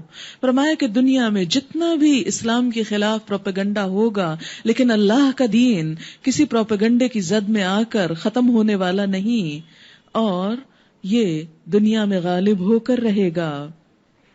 ایسے ظالموں کو اللہ ہدایت نہیں دیتا. یہ لوگ اپنے منہ کے پھونکوں سے اللہ کے نور کو بجھانا چاہتے ہیں، یعنی اپنی آوازوں کے ذریعے، میڈیا کے غلط پروپیگنڈے کے ذریعے جو دنیا بھر میں اس وقت بھی اسلام کے خلاف ہو رہا ہے. اور اللہ کا فیصلہ یہ ہے کہ وہ اپنے نور کو پورا پھیلا کر رہے گا، خواہ کافروں کو یہ کتنا ہی ناگوار کیوں نہ ہو. اور آپ دیکھتے ہیں کہ جتنا اسلام کے خلاف پروپیگنڈا اس وقت ہو رہا ہے، اتنا ہی اسلام تیزی سے پھیلتا چلا جا رہا ہے. وہی تو ہے جس نے اپنے رسول کو ہدایت اور دین حق کے ساتھ بھیجا ہے. هو الذی ارسل رسولہ بالہدی ودین الحق لیظہرہ علی الدین کلہ ولو کرہ المشرکون. وہی ہے جس نے اپنے رسول کو ہدایت اور دین حق کے ساتھ بھیجا تاکہ اسے پورے کے پورے دین پر غالب کر دے، خواہ مشرکین کو یہ کتنا ہی ناگوار ہو. گزشتہ دور کے اسلام دشمن ہو یا آج کے، ہر دور میں یہ چاہا گیا کہ اسلام کے پیغام کو پنپنے نہ دیا جائے، اس کو ختم کر دیا جائے. لیکن جس طرح نبی صلی اللہ علیہ وسلم کی شدید مخالفت کے باوجود اسلام کا جھنڈا ہر بر اعظم پر لہرا کر رہا، اسی طرح آج بھی اگر مسلمانوں کے اندر سچائی پیدا ہو، ایمان ہو، تو وہ دن دور نہیں کہ اللہ مسلمانوں کو فتح دے. اے لوگو جو ایمان لائے ہو، اب اس فتح کا طریقہ کیا ہے، کرنا کیا ہوگا اس کے لیے کہ اگر واقعی مسلمان عزت سے جینا چاہتے ہوں اور یہ چاہتے ہوں کہ اسلام کا پیغام دنیا میں سربلند ہو، تو فرمایا اے لوگو جو ایمان لائے ہو، میں بتاؤں تم کو وہ تجارت کون سی تجارت جو تمہیں عذاب علیم سے بچا دے، دنیا کی رسوائی سے بھی اور آخرت کے عذاب سے بھی.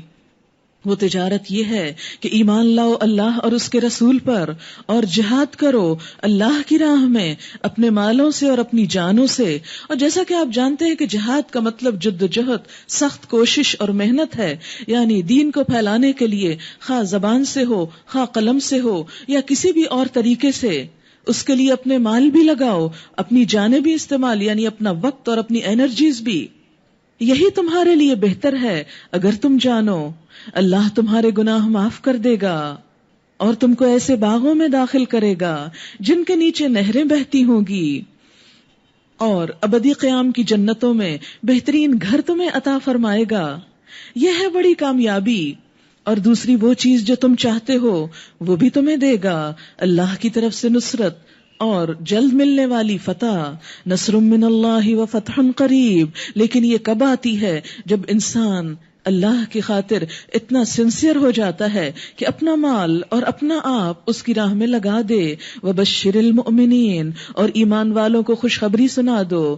جیسا کہ ایک اور جگہ پر فرمایا وَلَيَنصُرَنَّ اللَّهُ مَن يَنصُرُهُ، اللہ ضرور مدد کرے گا ان لوگوں کی جو اس کی مدد کرتے ہیں. اللہ کو تو مدد نہیں چاہیے، یعنی اس کے دین کی مدد. ان اللہ لقوی عزیز، بے شک اللہ قوت والا زبردست ہے. یا ایھا الذین آمنوا، اے لوگو جو ایمان لائے ہو، کونو انصار اللہ، اللہ کے مددگار بنو. اللہ کے مددگار، یہ تو ایک نئی سی ٹرم ہے. ہم تو یہی سنتے ہیں کہ اللہ کو کوئی مدد نہیں چاہیے، وہ تو خود مدد کرنے والا ہے. تو پھر یہاں کس کی مدد مراد ہے؟ اللہ کے دین کی مدد. کونو انصار اللہ، اللہ کے مددگار بنو اپنے اقوال سے، افعال سے، ہر طریقے سے. کما قال عیسی ابن مریم للحواریین من انصاری الی اللہ، جس طرح عیسی ابن مریم نے حواریوں کو خطاب کر کے کہا تھا کون ہے اللہ کی طرف بلانے میں میرا مددگار، یعنی اللہ کے دین کو پھیلانے کے لیے میرے ساتھ کون چلے گا. اور حواریوں نے جواب دیا. حواری حضرت عیسیٰ علیہ السلام کے لیے صحابہ کرام کے برابر ہیں، نبی صلی اللہ علیہ وسلم کے ساتھ جو آپ کا تعلق ہے. حواریوں نے کہا نحن انصار اللہ، ہم ہیں اللہ کے مددگار، ہم اللہ کے دین کے لیے اپنے آپ کو وقف کرتے ہیں. اس وقت بنی اسرائیل کا ایک گروہ ایمان لایا اور دوسرے گروہ نے انکار کر دیا.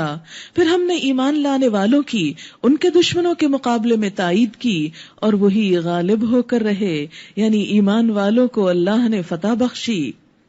سورۃ الجمعہ. بسم اللہ الرحمن الرحیم.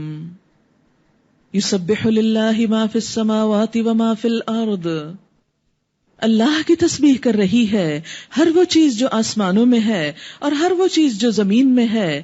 بادشاہ ہے قدوس، یعنی نہایت پاکیزہ، زبردست اور حکیم ہے.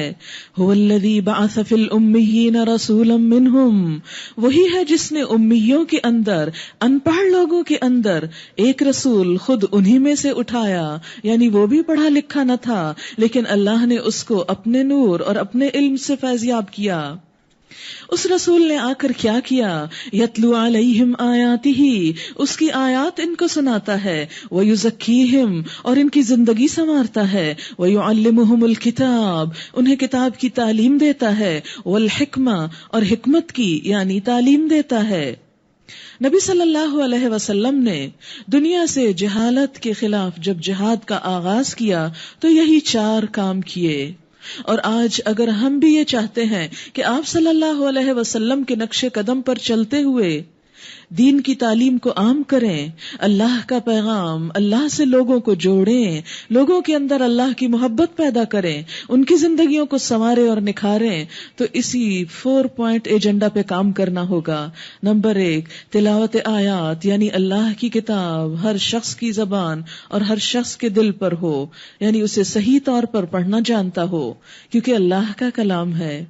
آپ دیکھیں کہ اگر کسی شاعر کے کلام کو آپ الٹ کر کے پڑھیں تو کیسا لگے گا، اور شاعر کے نزدیک آپ کی کیا قدر و قیمت ہوگی، اس وقت اس کی جھنجھلاہٹ کا کیا عالم ہوگا. اسی طرح کسی کے بھی الفاظ کو ہیر پھیر کر دینا، بگاڑ دینا، صحیح طور پر ادا نہ کرنا. مثلاً اگر آپ انگریزی بول رہے ہوں اور ایکسنٹ آپ کا پنجابی ہو یا سندھی ہو تو آپ کیسے لگتے ہیں. انگریزی بولنے کے لیے تو ہم چاہتے ہیں پرفیکٹلی پروننسیشن اور ایک ایک چیز اپ ٹو ڈیٹ طریقے سے بولی جائے، لیکن جب اللہ کا کلام پڑھتے ہیں تو اس وقت ہم نہ اس کے زبر زیر کا خیال کرتے ہیں، نہ لمبا چھوٹا کرنے کا، اور اس کے لیے وقت ہی نہیں. آپ دیکھیں کہ کوئی بھی چیز اگر آسان طریقے سے ادا نہ کی جائے، مثلاً اپنے کپڑوں کے بارے میں ہم کتنے کانشیس ہوتے ہیں کہ اگر قمیصیں لمبی کا فیشن ہے اور ہم چھوٹی پہنیں گے تو ہم اچھی نہیں لگیں گے، اور اگر چھوٹی کا فیشن ہے تو لمبی اچھی نہیں لگیں گے. لیکن قرآن پاک پڑھتے ہوئے زبر کو مد کے برابر پڑھنا کوئی برا نہیں لگتا ہم کو، مد کو زبر کر دینا کوئی برا نہیں لگتا، زیر کو پیش کر دینا کچھ برا نہیں لگتا. اللہ کے کلام کے ساتھ ہی یہ مذاق کیوں؟ یاد رکھیے اللہ کا یہ کلام روح، دلوں کی اور روح کی زندگی ہے. جب اس کو صحیح طریقے سے ادا کیا جاتا ہے تو انسان کا دل سکون پاتا ہے. یہ انسان کی روح کی غذا ہے اور غذا کے بغیر روح تڑپتی ہے. لہذا پہلا کام، اگر ہم اپنے دلوں کو چمکانا چاہتے ہیں، دلوں کو روشن کرنا چاہتے ہیں، تو اس کے لیے ہر روز تلاوت قرآن کی عادت ڈالنا ہوگی، اور صرف ایسے تیسے نہیں، اچھی طرح پڑھ کر. اور دوسرا کام وَيُزَكِّيهِمْ جو نبی صلی اللہ علیہ وسلم نے کیا، تزکیہ، اخلاق کی تعمیر، کردار کی تعمیر، انسان کو بہترین انسان بنانا. نبی صلی اللہ علیہ وسلم نے فرمایا انما بعثت لاتمم مکارم الاخلاق، مجھے اس لیے بھیجا گیا ہے تاکہ میں عمدہ ترین اخلاق کی تکمیل کروں. تو گویا دین کا اصل پیغام کیا ہے کہ انسان کو بہترین اخلاق کا مالک بنانا، انسان کے اندر انسانیت پیدا کرنا، وَيُزَكِّيهِمْ اسے سنوارنا اندر سے بھی باہر سے بھی. تزکیہ کے دو معنی ہوتے ہیں. تزکیہ کا ایک معنی پاک کرنا، دوسرا معنی پروان چڑھانا، نشو نما دینا. تو دل کو، عقائد کو، زبان کے استعمال کو، انسان کے طور طریقوں کو، انسان کے اندر کو باہر کو پہلے پاک کرنا، صاف کرنا، غلط چیزوں کو اس سے نکالنا، جیسے زمین کے اندر کچھ اگانے سے پہلے اس کی جھاڑ جھنکار دور کرنا، اور دوسرے نمبر پر پھر اس کے اندر کچھ بیج ڈال کر اسے پروان چڑھانا، اسے نشو نما دینا. تو تبھی ایک بنجر پڑی ہوئی زمین لہلہاتا کھیت بن سکتی ہے. تو اسی طرح انسانوں کی زندگی، ان پڑھ انسان اور پڑھے لکھے ہونے کے باوجود بد اخلاق اور بد کردار انسان اسی وقت بہترین اور خوبصورت ترین انسان بن سکتے ہیں جب وہ اپنی ظاہر کے ساتھ اپنے دلوں کو بھی سنوارے، اور اپنے عبادات اور ریچولز کے ساتھ ساتھ اپنے اخلاق کو بھی سنوارے. افسوس یہ دو چیزیں الگ ہو کر رہ گئیں.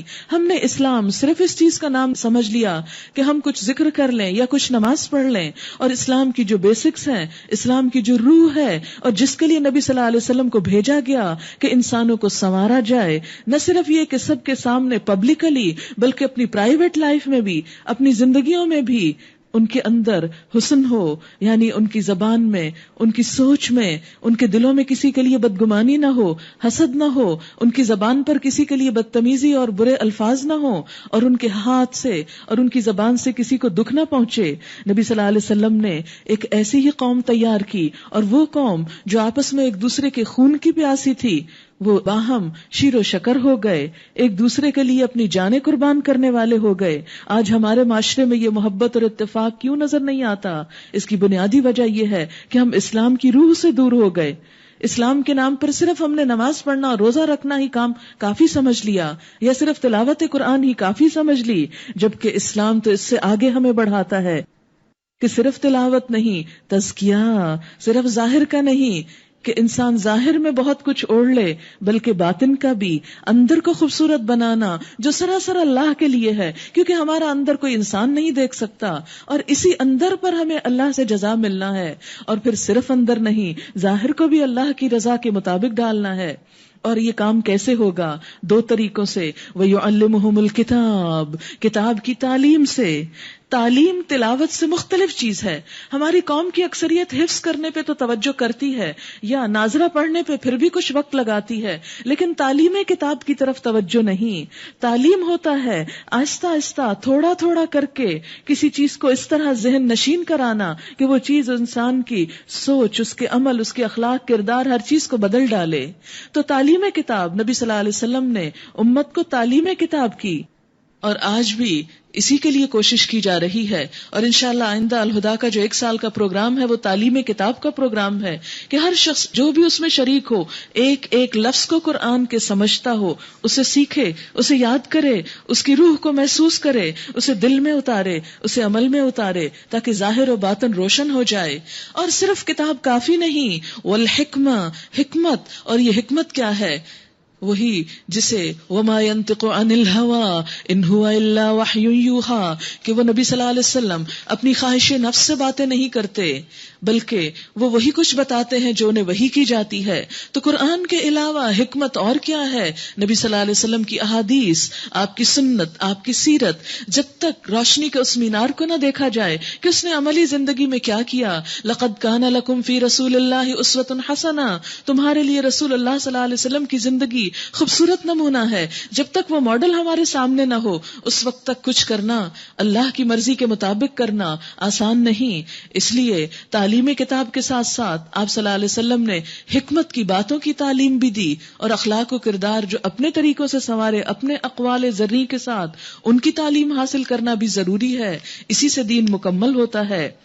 فرمایا وَإِن كَانُوا مِن قَبْلُ لَفِي ضَلَالٍ مُبِينٍ، اور بے شک لوگ اس سے پہلے کھلی گمراہی میں مبتلا تھے. یعنی اس کتاب، اس حکمت کی تعلیم کے بغیر، اس تزکیے کے بغیر، اس تلاوت کتاب کے بغیر لوگ گمراہی میں مبتلا تھے.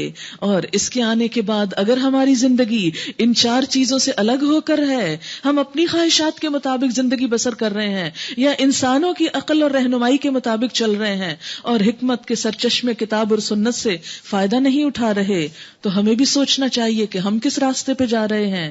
کیونکہ اللہ تعالیٰ فرماتے ہیں کہ ان 4 چیزوں کے بغیر وَإِن كَانُوا مِن قَبْلِ، اس سے پہلے یعنی نبی صلی اللہ علیہ وسلم کے آنے سے پہلے اور آپ کی اس تعلیم سے پہلے لوگ کھلی گمراہی میں مبتلا تھے. اور آج اس تعلیم کے ہوتے ہوئے اس کے بغیر زندگی بسر کرنا بھی سیدھے رستے سے دور جانا ہے. اس لیے ہم سب کا یہ فرض بنتا ہے کہ ہم کسی نہ کسی طرح اپنی زندگیوں میں سے کچھ وقت ان 4 کاموں کے لیے ضرور نکالیں، تاکہ انفرادی طور پر بھی اپنے آپ کو سنوارے اور اجتماعی طور پر بھی ہمارے معاشرے کا رخ بدلے. وآخرین منہم، اور کچھ دوسرے بھی ہیں ان میں سے. یہ دوسرے کون ہیں؟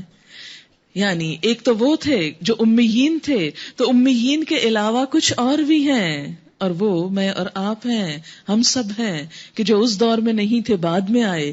کیونکہ اسلام کا پیغام صرف عربوں کے لیے نہیں، صرف مکہ والوں کے لیے نہیں، صرف چند لوگوں مخصوص قوموں کے لیے نہیں، یہ پیغام تو سب کے لیے ہے.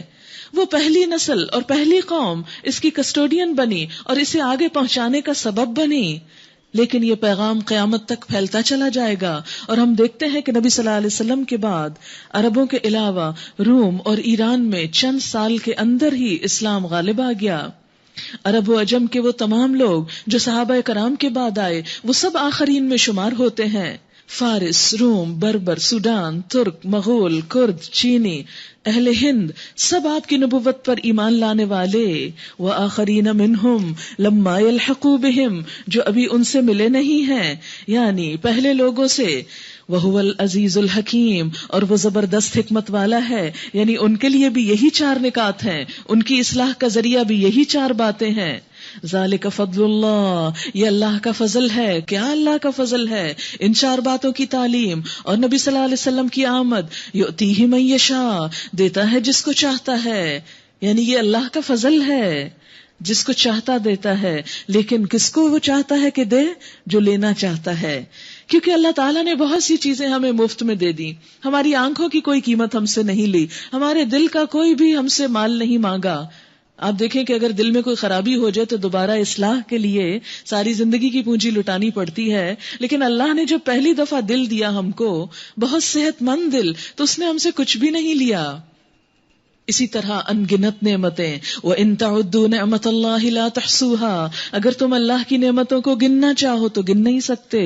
وہ سب کچھ بغیر قیمت کے مل گیا. ماں باپ ہم کہیں خرید کر نہیں لائے، بہن بھائی خرید کر نہیں لائے، یہ سب اللہ کی نعمتوں کے طور پر ہم کو ملے.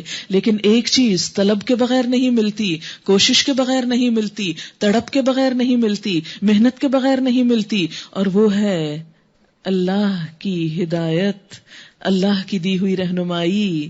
جب تک آپ اس کے لیے کوشش نہیں کریں گے اس وقت تک وہ دی نہیں جاتی. یہدی الیہ من ینیب، ہدایت دیتا ہے جو رجوع کرتا ہے. والذین جاہدوا فینا لنہدینہم سبلنا، اور وہ لوگ جو ہمارے راستے میں جد و جہد کریں گے ہم ان کو ضرور اپنا راستہ دکھائیں گے. لہذا کوشش شرط ہے. تڑپ اور طلب تمنا شرط ہے. واللہ ذو الفضل العظیم، اور اللہ بڑے فضل والا ہے. آپ کو صرف ایک قدم اٹھانا ہے، اللہ 10 قدم آتا ہے. آپ کو صرف چلنا ہے، وہ دوڑ کر آپ کو اپنی رحمت میں سمیٹے گا. لیکن ہم نے ان کاموں کو یعنی تعلیم کتاب اور حکمت اور تلاوت آیات کو صرف رٹے کی حد تک لیا، صرف اس کی ظاہریت کو لیا. اسی لیے اللہ تعالیٰ پچھلی ایک قوم کی مثال دیتے ہوئے فرماتے ہیں جن لوگوں کو تورات کا حامل بنایا گیا مگر انہوں نے اس کا بوجھ نہ اٹھایا، ان کی مثال اس گدھے کی سی ہے جس پر کتابیں لدی ہوئی ہوں. یعنی انہوں نے صرف کتاب کو ظاہری طور پر لیا، اس کی روح کو نہیں پایا. تو یہ ایسا ہی ہے کہ جیسے کسی گدھے پہ کتاب اٹھوا دی جائے. اس سے بھی زیادہ بری مثال ان لوگوں کی ہے جنہوں نے اللہ کی آیات کو جھٹلا دیا ہے. یعنی اب 3 طرح کے لوگ ہو گئے. ایک اللہ کی آیات کو جھٹلانے والے، مان کے ہی نہیں دیتے. دوسرے جو مانتے تو ہیں لیکن صرف ریچولز میں اٹکے ہوئے ہیں، ظاہریت کو دیکھ رہے ہیں، صرف رٹے کی حد تک اس کو پکڑے ہوئے ہیں. اور تیسرے کہ جو اس کی حکمت کو پائیں، اس کے معنی کو پائیں، اس کی روح کو پائیں اور اس کے مطابق اپنا آپ سنواریں. یہ ہے اللہ کا مطلوب گروہ. ہم میں سے ہر ایک کو اپنے آپ کو ان 3 کیٹیگریز میں رکھ کے دیکھنا چاہیے کہ ہم کہاں فٹ آتے ہیں. کیا ہم اللہ کی کتاب اور اس کے رسول صلی اللہ علیہ وسلم کو سچا مانتے ہیں اور ان تمام باتوں کو ماننا چاہتے ہیں جو آپ لے کر آئے؟ اور پھر اگر ہم اس میں سے اگلے سٹیپ پہ آ گئے کہ ہاں ہم سچا مانتے ہیں، تو کیا ہم صرف اس کی ظاہریت میں تو الجھ کر نہیں رہ گئے، صرف ظاہری باتوں کو تو نہیں پکڑ لیا؟ اور اگر پکڑا ہوا ہے تو صرف یہیں پر نہیں رکنا، اس سے آگے بڑھنا ہے. اور آگے بڑھنا کیا ہے کہ اس کتاب اور اس سنت اور اس حکمت کو اپنی نیت، دل، زبان، عمل، اخلاق، معاملات صرف مسلمانوں کے ساتھ نہیں، پوری دنیا کے انسانوں کے ساتھ بہتر سے بہتر اور بہترین بنانا ہے. ایسے ظالموں کو اللہ ہدایت نہیں دیتا. یعنی کون ظالم؟ جنہوں نے اللہ کی آیات کو جھٹلایا. ان سے کہو اے لوگو جو یہودی بن گئے ہو، اگر تمہیں یہ گھمنڈ ہے کہ باقی سب لوگوں کو چھوڑ کر بس تم ہی اللہ کے چہیتے ہو تو موت کی تمنا کرو اگر تم اپنے زوم میں سچے ہو. لیکن یہ ہرگز اس کی تمنا نہ کریں گے اپنے کرتوتوں کی وجہ سے جو یہ کر چکے ہیں، اور اللہ ان ظالموں کو خوب جانتا ہے. ان سے کہو جس موت سے تم بھاگتے ہو وہ تو تمہیں آ کر رہے گی، پھر اس کے سامنے تم پیش کیے جاؤ گے. جو پوشیدہ اور ظاہر کا جاننے والا ہے اور وہ تمہیں بتا دے گا کہ تم کیا کچھ کرتے رہے ہو. یا ایھا الذین آمنوا اذا نودی للصلاۃ من یوم الجمعۃ فاسعوا الی ذکر اللہ وذروا البیع. اے لوگو جو ایمان لائے ہو، جب پکارا جائے نماز کے لیے جمعہ کے دن تو اللہ کے ذکر کی طرف دوڑو اور خرید و فروخت چھوڑ دو، یہ تمہارے لیے زیادہ بہتر ہے. یعنی اس تھوڑے سے وقت میں تم زیادہ سے زیادہ کیا کچھ فائدہ اٹھا سکتے ہو اگر تم جانتے ہو. پھر جب نماز پوری ہو جائے تو زمین میں پھیل جاؤ اور اللہ کا فضل تلاش کرو اور اللہ کو کثرت سے یاد کرتے رہو، شاید کہ تمہیں فلاح نصیب ہو جائے. وَإِذَا رَأَوْا تِجَارَةً أَوْ لَهْوًا، اور جب انہوں نے تجارت اور کھیل تماشا ہوتے دیکھا تو اس کی طرف لپک گئے. یہ ایک موقع پر نبی صلی اللہ علیہ وسلم جمعے کا خطبہ دے رہے تھے کہ اتنے میں کچھ تجارت کرنے والے لوگ دوسری جگہ سے کچھ تجارت کی چیزیں لے کر آئے اور انہوں نے آ کر ڈھول تاشے بجانے شروع کیے. تو بہت سے لوگ مسجد چھوڑ کر جا کے خرید و فروخت میں لگ گئے. یہ نئی نئی بات تھی، ابھی اتنی تربیت نہیں ہوئی تھی، انہیں معلوم نہیں تھا کہ خطبے کے دوران اٹھنا جو ہے وہ سخت ناپسندیدہ ہے. تو اس پر اللہ تعالیٰ نے ایک دم پکڑا اور فرمایا جب انہوں نے تجارت اور کھیل تماشا ہوتے دیکھا تو اس کی طرف لپک گئے. آج ویسے ہمارا بھی تو حال یہ ہے کہ ایک طرف اگر مسجد میں جمعہ ہو رہا ہو یا نماز کا بھی وقت ہو اور دوسری طرف رنگ راگ کی محفل ہو تو ہمارا دل کدھر کو جانے کو کرتا ہے. اور تمہیں کھڑا چھوڑ دیا. ان سے کہو جو کچھ اللہ کے پاس ہے وہ کھیل تماشے اور تجارت سے بہتر ہے اور اللہ سب سے بہتر رزق دینے والا ہے. سورۃ المنافقون. بسم اللہ الرحمن الرحیم. اذا جاءك المنافقون قالوا نشهد انك لرسول الله والله يعلم انك لرسوله والله يشهد ان المنافقين لكاذبون. اے نبی صلی اللہ علیہ وسلم، جب یہ منافق تمہارے پاس آتے ہیں تو کہتے ہیں ہم گواہی دیتے ہیں کہ آپ یقیناً اللہ کے رسول ہیں، یعنی بظاہر آ کے آپ کی بڑی خوش آمدید کرتے ہیں اور آپ کو اپریشیٹ کرتے ہیں کہ آپ بہت اچھے انسان ہیں. ہاں اللہ جانتا ہے کہ تم ضرور اللہ کے رسول ہو، مگر اللہ گواہی دیتا ہے کہ یہ منافق قطعی جھوٹے ہیں. جھوٹے کیوں کہا؟ اس لیے کہ یہ بظاہر تو مانتے ہیں لیکن دل سے نہیں مانتے. دل اور زبان کا اختلاف ہی تو منافقت ہے. انہوں نے اپنی قسموں کو ڈھال بنا رکھا ہے، قسمیں کھا کے تسلی کرا دیتے ہیں اور پھر اپنی مرضی کرتے ہیں، اور اس طرح یہ اللہ کے راستے سے خود رکتے ہیں اور دنیا کو روکتے ہیں. دنیا کو کیسے روکتے ہیں؟ اس لیے کہ ایک شخص جب منافق ہوگا وہ دین کی راستے میں رکاوٹ بنے گا. لوگ پریشان ہوں گے کہ یہ کہتا کچھ ہے اور کرتا کچھ ہے، لہذا ان کا اس پر سے اعتماد اٹھ جائے گا اور اس طرح وہ لوگوں کو اللہ کے راستے سے روکنے کا سبب بن جائے گا. کیسی بری حرکتیں ہیں جو یہ لوگ کر رہے ہیں. یہ سب کچھ اس وجہ سے ہے کہ ان لوگوں نے ایمان لا کر پھر کفر کیا، اس لیے ان کے دلوں پر مہر لگا دی گئی. اب یہ کچھ نہیں سمجھتے. انہیں دیکھو تو ان کے جسم تمہیں بڑے شاندار نظر آئیں. خاص طور پر ان کے جسم کے شاندار ہونے کا ذکر کیوں کیا گیا؟ کیونکہ ان کی ساری توجہ اپنی ذات کی طرف ہے، صرف اس کو مینٹین رکھنے کی طرف ہے. اس کا یہ مطلب نہیں کہ نہیں رکھنا چاہیے، لیکن اس کے ساتھ ساتھ اللہ کے حقوق کو بھی نہیں بھولنا چاہیے. بولے تو تم ان کی باتیں سنتے رہ جاؤ، یعنی دوسری توجہ بظاہر بولنے میں بہت خوبصورت ہیں، یعنی آ کے خوشامد کرتے ہیں، خوبصورت باتیں کر کے نبی صلی اللہ علیہ وسلم کو بہلانا چاہتے ہیں تاکہ آپ کی نظر ان کے عمل کی طرف نہ جائے، مگر اصل میں یہ گویا لکڑی کے کندے ہیں جو دیوار کے ساتھ چن کر رکھ دیے گئے ہوں. یعنی اپنی درازی قد، حسن و رانائی، فہم و فراست اور خیر میں کمی کی وجہ سے یوں لگتے ہیں جیسے دیوار پہ لگی ہوئی لکڑیاں ہیں. آپ دیکھیں کہ جب ووڈن ورک ہوتا ہے، جو لکڑی دیوار پہ لگ جاتی ہے وہ دیکھنے والوں کو تو بہت خوبصورت لگتی ہے، لیکن اس سے کسی کو فائدہ نہیں پہنچتا. نہ وہ میز ہے، نہ وہ کرسی ہے، نہ وہ پلنگ ہے کہ جسے آپ استعمال کر سکیں. وہ کیا ہے؟ محض دیوار کے ساتھ لگی ہوئی لکڑی جو صرف دیکھنے میں خوبصورت ہے، فائدہ اس کا کچھ نہیں.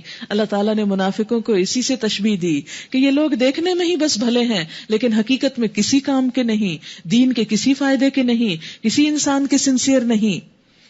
ہر زور کی آواز کو یہ اپنے خلاف سمجھتے ہیں. کیوں؟ اس لیے کہ دل کے چور جو ہیں یہ پکے دشمن ہیں، ان سے بچ کر رہو. اللہ کی مار ان پر کدھر الٹے پھرائے جا رہے ہیں. اور جب ان سے کہا جاتا ہے کہ آؤ تاکہ اللہ کا رسول تمہارے لیے مغفرت کی دعا کرے تو سر جھٹکتے ہیں، اور تم دیکھتے ہو کہ وہ بڑے گھمنڈ کے ساتھ آنے سے رکتے ہیں. یعنی منافقین کو نبی صلی اللہ علیہ وسلم کی طرف آنے سے بڑی چڑ تھی، ان کے پاس نہیں آنا چاہتے تھے، ان سے فیض حاصل نہیں کرنا چاہتے تھے.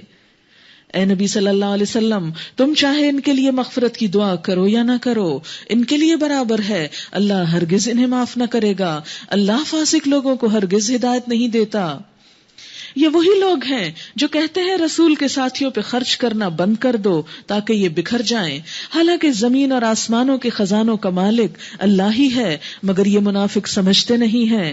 یہ کہتے ہیں ہم مدینے واپس پہنچ جائیں تو جو عزت والا ہے وہ ذلیل کو وہاں سے نکال باہر کرے گا، حالانکہ عزت تو اللہ اور اس کے رسول اور مومنین کے لیے ہے، مگر یہ منافق جانتے نہیں. یا ایھا الذین آمنوا لا تلھکم اموالکم ولا اولادکم عن ذکر اللہ. اے لوگو جو ایمان لائے ہو، تمہارے مال اور تمہاری اولادیں تم کو اللہ کی یاد سے غافل نہ کریں.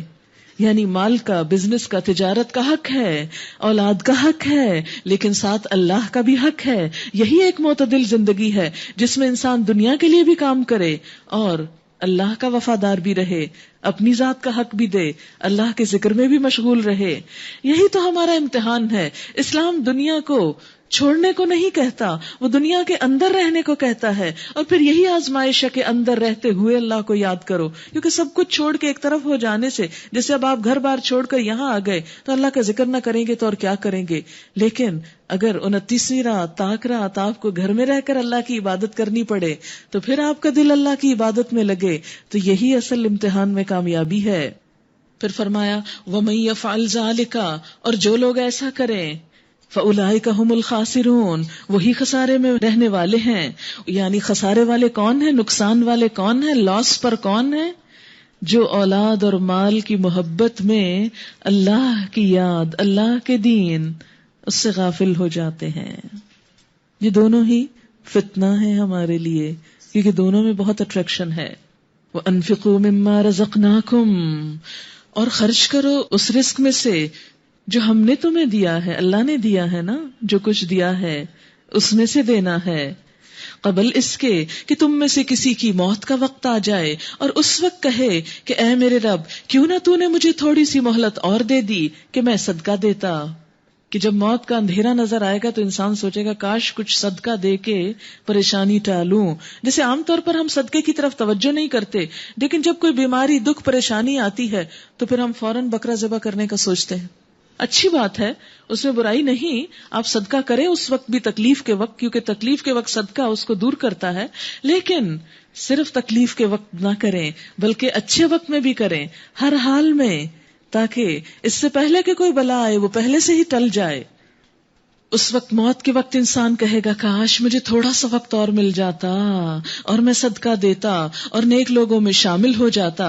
حالانکہ جب کسی کی مہلت عمل پوری ہونے کا وقت آ جاتا ہے تو اللہ اس کو ہرگز مزید مہلت نہیں دیتا، اور جو کچھ تم کرتے ہو اللہ اس سے باخبر ہے. سورۃ التغابن. بسم اللہ الرحمن الرحیم. یسبح للہ ما فی السماوات وما فی الارض لہ الملک ولہ الحمد وہو علی کل شیء قدیر.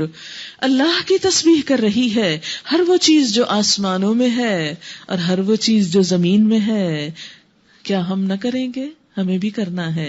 اسی کی بادشاہی ہے، اسی کے لیے تعریف ہے، اور وہ ہر چیز پر قادر ہے. وہی ہے جس نے تم کو پیدا کیا، پھر تم میں سے کوئی کافر ہے اور کوئی مومن. کیونکہ اللہ نے آزادی جو دی، جو چاہو کرو، اور اللہ وہ سب کچھ دیکھ رہا ہے جو تم کرتے ہو.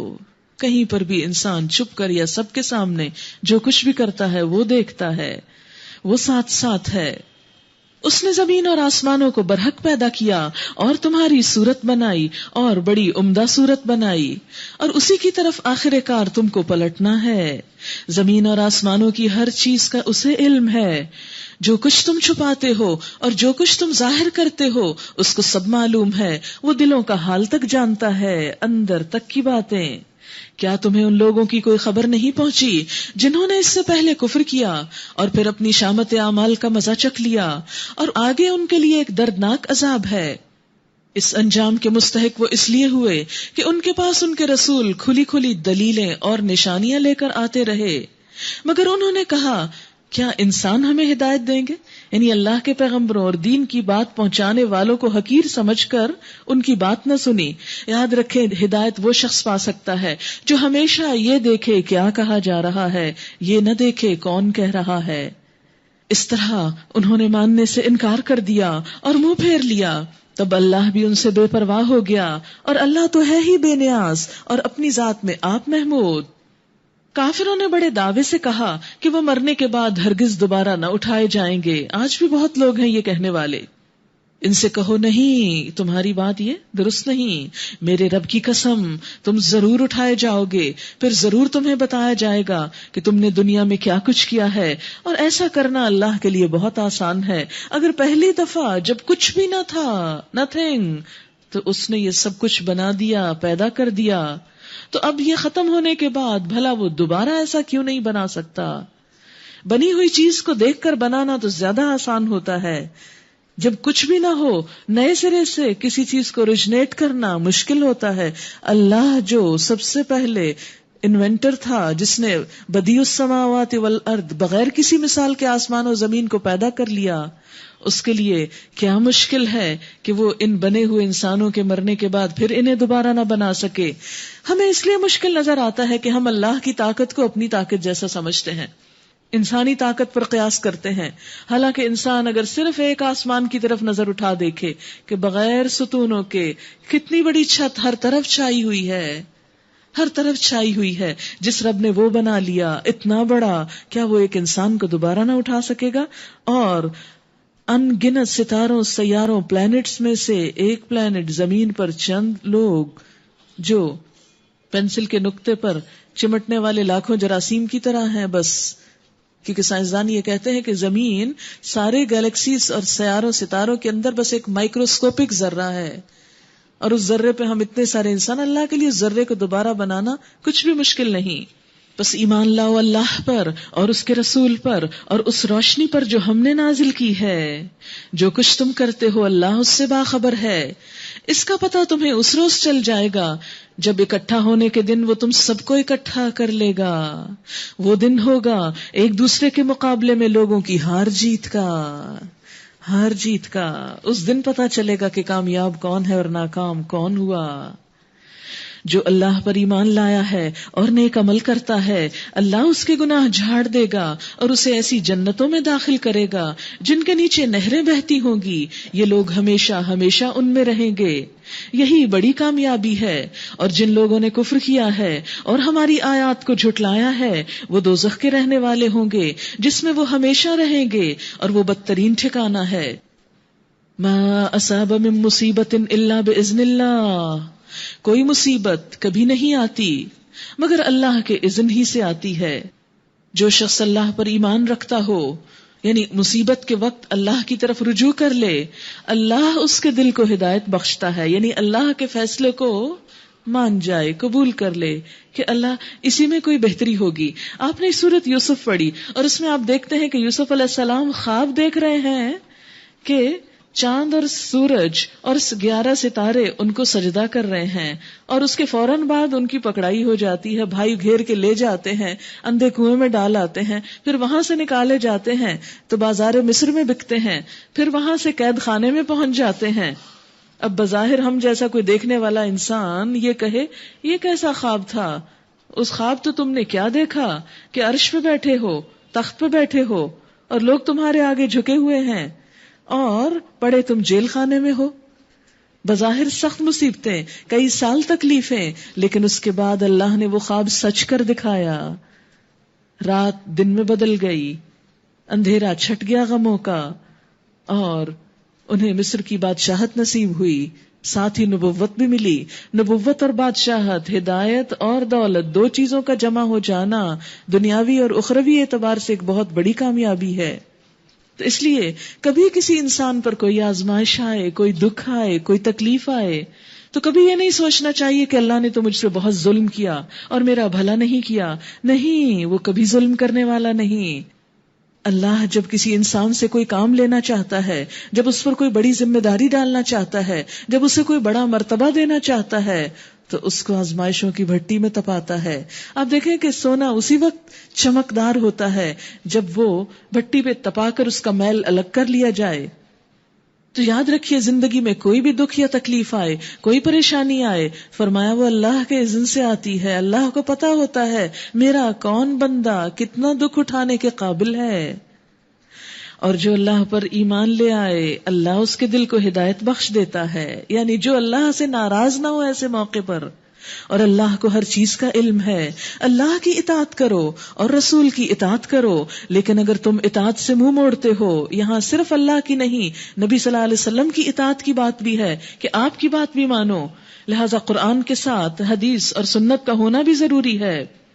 لیکن اگر تم اطاعت سے منہ موڑتے ہو تو ہمارے رسول پر صاف صاف حق پہنچا دینے کے سوا کوئی ذمہ داری نہیں. یعنی رسول نے حق پہنچا دیا، اگر تم نہیں مانو گے تو تم سے پوچھا جائے گا، اس سے نہیں. اللہ وہ ہے جس کے سوا کوئی خدا نہیں، لہذا ایمان لانے والوں کو اللہ ہی پر بھروسہ کرنا چاہیے. یا ایھا الذین آمنوا ان من ازواجکم واولادکم عدوا لکم فاحذروہم وان تعفوا وتصفحوا وتغفروا فان اللہ غفور رحیم. اے لوگو جو ایمان لائے ہو، تمہاری بیویوں اور تمہاری اولاد میں سے بعض تمہارے دشمن ہیں. اولاد اور بیویوں کو دشمن کہا گیا، اور بیوی کے لیے شوہر بھی ہو سکتا ہے. ازواج کا لفظ مرد اور عورت دونوں کے لیے استعمال ہوتا ہے، زوج سپاؤس کے لیے ہوتا ہے. یعنی بعض اوقات انسان کو دنیا میں اپنے گھر میں شدید ٹارچر، اذیت، تکلیف، پریشانی کا سامنا کرنا پڑتا ہے. بعض اوقات گھر والے انسان کو اللہ کے دین پر چلنے نہیں دیتے. فرمایا وہ تمہارے دشمن ہیں. جنہیں میٹھے دشمن کہا جاتا ہے نا، ان سے محبت بھی بہت ہوتی ہے. انسان ان کو کاٹ کے بھی نہیں پھینک سکتا، چھوڑ بھی نہیں سکتا، لیکن جب وہ راستے کی رکاوٹ بنتے ہیں تو اس سے بڑی پریشانی بھی انسان کے لیے کوئی نہیں ہوتی. اب دیکھیں گھر سے باہر اگر کوئی انسان کسی کو پریشان کر رہا ہے تو اس کا کیا حل ہے کہ انسان اس کو اوائڈ کر دے، ایک طرف چھوڑ کے دوسرے انسانوں کے ساتھ تعلق رکھ لے. دیٹ سمپل، یعنی سمپل چیز ہے. لیکن گھر والوں کو نہ چھوڑا جا سکتا ہے، نہ توڑا جا سکتا ہے، نہ کاٹا جا سکتا ہے. مثلا شوہر اور بیوی کا رشتہ تو ہو سکتا ہے کسی طرح الگ کر دیا جائے، لیکن اولاد کا رشتہ، خون کا رشتہ، یہ کبھی بھی توڑ نہیں سکتے آپ. یہ دل کو کاٹنے والا رشتہ. نبی صلی اللہ علیہ وسلم نے فرمایا الولد مجبن مبخلا، کہ انسان اولاد کی وجہ سے بزدلی اور بخل میں مبتلا ہو جاتا ہے. اللہ کی راہ میں خرچ کرنے کو دل نہیں چاہتا، اللہ کی راہ میں نکلنے کو دل نہیں چاہتا. یہ پکڑ لیتے ہیں، کھینچ لیتے ہیں کہ ہمارے حقوق دو. اگر صبح سے رات تک ان کے حقوق دیتے رہیں اور رات کا کچھ حصہ اللہ کے لیے نکالیں تو پھر یہ شکوہ کریں گے ہمارا حق دو، اور کسی اور کی طرف متوجہ نہ ہو. فرمایا یہ تمہارے دشمن ہو سکتے ہیں، لیکن یہ نہیں کہا گیا. اور دنیاوی اعتبار سے بھی بعض اوقات اولاد کی طرف سے والدین کو سخت پریشانی دیکھنی پڑتی ہے. ایسے کام اولاد کرنے لگتی ہے کہ ماں باپ کا کیا دھرا، عزت، آبرو، مال و دولت، ہر چیز برباد ہو کے رہ جاتا ہے ناخلف اولاد کی وجہ سے. تو ایسے موقع پر کیا کرنا چاہیے؟ فرمایا فاحذروہم، ان سے محتاط رہو، بس محتاط رہو. اس سے زیادہ کچھ نہیں کہا گیا. یہ نہیں کہا گیا مارو پیٹو، یہ نہیں کہا ان کو گھر سے نکال دو، یہ نہیں کہا آگ کر دو، نہیں. فاحذروہم، بس محتاط رہو. وَإِن تَعْفُوا، اور کیا کرو اگر معاف کر دو. وَتَصْفَحُوا، درگزر سے کام لو. وَتَغْفِرُوا، بخش دو. فَإِنَّ اللَّهَ غَفُورٌ رَحِيمٌ، تو اللہ بھی بخشنے والا مہربان ہے. قرآن میں 3 لفظ معاف کرنے کے ایک جگہ اکٹھے ہوئے ہیں کہ اپنے گھر والوں کو انسان تعفو، تصفحو، تغفرو، یعنی تاکید پہ تاکید کہ ان کی خطائیں، ان کی غلطیاں اور ان کی زیادتیاں اور ان کی طرف سے پہنچنے والی اذیتیں ان کو معاف کر دو.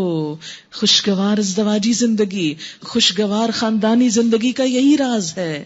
سب سے زیادہ انسان کو گھر والوں کو معاف کرنے کی ضرورت ہوتی ہے، کیونکہ سب سے زیادہ ان کے ساتھ انسان کا تعلق ہوتا ہے، سب سے زیادہ پریشانی بھی ان کی طرف سے آتی ہے. باہر والوں کے ساتھ اگر یہی احسان آپ کریں تو وہ آپ کے بہت ہاں میں ہاں ملاتے ہیں، لیکن گھر والے سب کچھ لے کر بھی بعض اوقات ناشکری کرتے ہیں. ایسے میں انسان پھر بہت تنگ ہوتا ہے اور کہتا ہے کہ بس چھوڑ دو ان کو، لیکن یاد رکھو چھوڑ نہ سکو گے.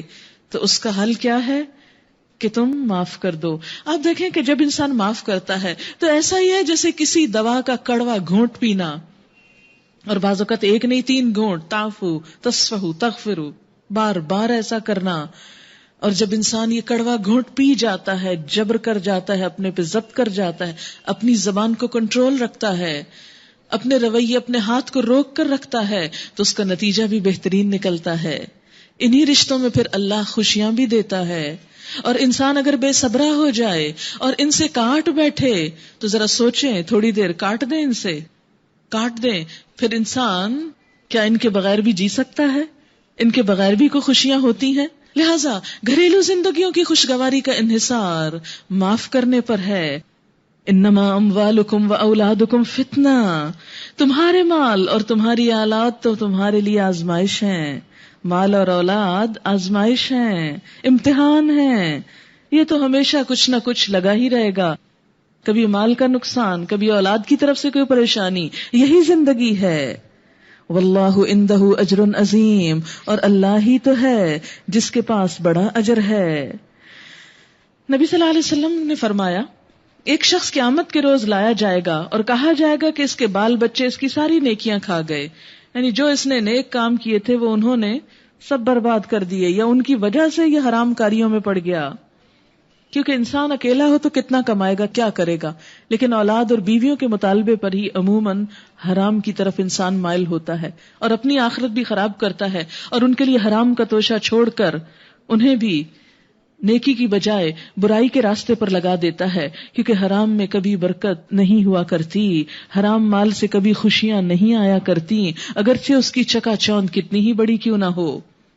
فاتقوا اللہ ما استطعتم، لہذا جہاں تک تمہارے بس میں ہو اللہ سے ڈرتے رہو، سنو اور اطاعت کرو اور اپنے مال خرچ کرو، یعنی کفارے کے طور پر، تکلیف کے ازالے کے طور پر، یہ تمہارے لیے بہتر ہے۔ جو اپنے دل کی تنگی سے محفوظ رہ گئے بس وہی فلاح پانے والے ہیں، یعنی بخل سے کام نہ لو، دل کھلے کرو، دل بڑے کرو، جو دل بڑا کرے وہی معاف کر سکتا ہے۔ اگر تم اللہ کو قرض حسن دو تو وہ تمہیں کئی گنا بڑھا کر دے گا اور تمہارے قصوروں سے درگزر فرمائے گا۔ اللہ بڑا قدردان اور بردبار ہے، حاضر اور غائب ہر چیز کو جانتا ہے، زبردست اور دانا ہے۔ تو اس سے کیا پتہ چلتا ہے کہ قرض حسن سے مراد کیا ہے؟ یعنی اللہ کے دین کی خاطر خرچ کرنا۔ ایک تو ہوتا ہے نا صدقہ انسان اپنی بلا مصیبت کو ٹالنے کے لیے کرتا ہے، اور قرض حسن کیا ہے کہ جس میں انسان کا اپنا ذاتی کوئی مفاد نہ ہو، اللہ کے دین، اللہ کے نام کی بلندی مقصود ہو۔ سورۃ الطلاق، بسم اللہ الرحمن الرحیم، یا ایھا النبی اذا طلقتم النساء فطلقوہن لعدتہن، اے نبی صلی اللہ علیہ وسلم جب تم لوگ عورتوں کو طلاق دو تو انہیں ان کی عدت کے لیے طلاق دیا کرو، یعنی پورے حساب کتاب کے ساتھ کہ جس دن دی جائے طلاق اس سے پھر وقت کا، دنوں کی گنتی کی جائے، کیونکہ یہ حلال اور حرام کی چیزوں میں سے ہے۔ ایک عورت اور مرد کا تعلق جو اللہ کے نام پر قائم ہوتا ہے اسے قائم رکھنا ہی انسان کی خوش قسمتی ہے، لیکن اگر حالات ایسے ہو جائیں کہ کسی وجہ سے وہ قائم نہ رکھا جا سکتا ہو تو اللہ تعالیٰ نے طلاق کا راستہ بھی رکھا، اور یہ دین اسلام کی دین فطرت ہونے کی دلیل ہے۔ اگر دل نہیں ملتے تو پھر الگ ہو جاؤ، لیکن الگ ہونے کے بھی قاعدے، قانون اور ضابطے ہیں، اور اس کے لیے کیا ہے کہ عدت کی گنتی کے ساتھ اور عدت کے زمانے کا ٹھیک ٹھیک شمار کرو۔ عدت کہتے بھی گنتی ہی کو ہیں، اور اللہ سے ڈرو جو تمہارا رب ہے۔ زمانہ عدت میں نہ تم انہیں ان کے گھروں سے نکالو نہ وہ خود نکلیں۔ لیکن ہمارے ہاں کیا ہوتا ہے عورت بیچاری کے ساتھ؟ پہلے دھکا دے کے نکال دیتے ہیں اور بعد میں طلاق بھی بھیج دیتے ہیں۔ یا عورت اپنے ماں باپ کو ملنے کے لیے گئی ہے، پیچھے سے طلاق نامہ بھجوا دیا گیا۔ سخت ظلم۔ قرآن کیا کہتا ہے کہ زمانہ عدت میں نہیں، جب طلاق دو تو گھر سے انہیں مت نکالو، ابھی ان کا گھر ہے، ہو سکتا ہے تم رجوع کر لو، انہیں گھر سے نہ نکالو، نہ وہ خود نکلے۔ عورت کو بھی منع کیا گیا کہ گھر نہ چھوڑے۔ کیوں نہ چھوڑے؟ تاکہ ہو سکتا ہے کہ کسی وقت شوہر کو دوبارہ رجوع کا خیال آ جائے اور دو زندگیاں بڑے نقصان سے بچ سکیں، اللہ یہ کہ وہ کسی سری برائی کی مرتکب ہو۔ مثلاً اگر ایک عورت اپنے شوہر میں کوئی دلچسپی نہیں رکھتی اور وہ کسی اور مرد کے ساتھ دوستی رکھے ہوئے ہے تو ایسے میں وہ اپنے گھر رکھ کے کیا کرے گا؟ یہ اللہ کی مقرر کردہ حدیں ہیں، اور جو کوئی اللہ کی حدوں سے تجاوز کرے گا، ان کو توڑے گا، وہ اپنے اوپر خود ظلم کرے گا۔ یعنی کسی کے اوپر ظلم کرنا دراصل اپنے پہ ظلم کرنا ہے۔ اگر کوئی مرد عورت پہ ظلم کرتا ہے یہ سوچ کے کہ یہ کیا کر سکتی ہے، اس کی کیا طاقت ہے، تو اسے ڈرنا چاہیے کہ اس کے اوپر خود اللہ کی ذات ہے جو اس سے بڑھ کر زیادہ طاقتور ہے اور انتقام لے سکتی ہے۔ تم نہیں جانتے، شاید اس کے بعد اللہ موافقت کی کوئی صورت پیدا کر دے۔ ہوتا ہے کہ بعضوں کا چھوٹی سی بات پہ سخت کلیش ہو جاتا ہے، کسی تھکاوٹ، غصے، بدمزگی کی وجہ سے، اور انسان طلاق کا لفظ بول دیتا ہے، پھر پچھتاتا ہے، پشیمان ہوتا ہے کہ اتنا زندگی کا ساتھ صرف ایک لفظ سے ختم کر دیا میں نے، ایک جھٹکے سے سب کچھ توڑ کے رکھ دیا۔ تو اس کے لیے فرمایا ہو سکتا ہے پھر موافقت کی کوئی صورت آ جائے، یعنی متعلقہ عورت کی کوئی رغبت پیدا ہو جائے۔ اسی لیے 3 طلاقیں اکٹھی دینا سخت ناپسندیدہ قرار پایا، ورنہ یہ کہنا تو بیکار ہے نا کہ دوبارہ موافقت اسی صورت میں ہو سکتی ہے کہ جب صحیح طریقے پر طلاق دی جائے، یعنی ایک طلاق بولی جائے اور پھر عدت کا شمار کیا جائے، اور پھر عدت کے اندر اگر رجوع کرنا چاہے تو کر لے، ورنہ دوسری طلاق، اور اسی طرح 2 کے بعد پھر رجوع کا موقع ہے، ورنہ تیسری طلاق دے کر بھلے طریقے سے رخصت کر دیا جائے۔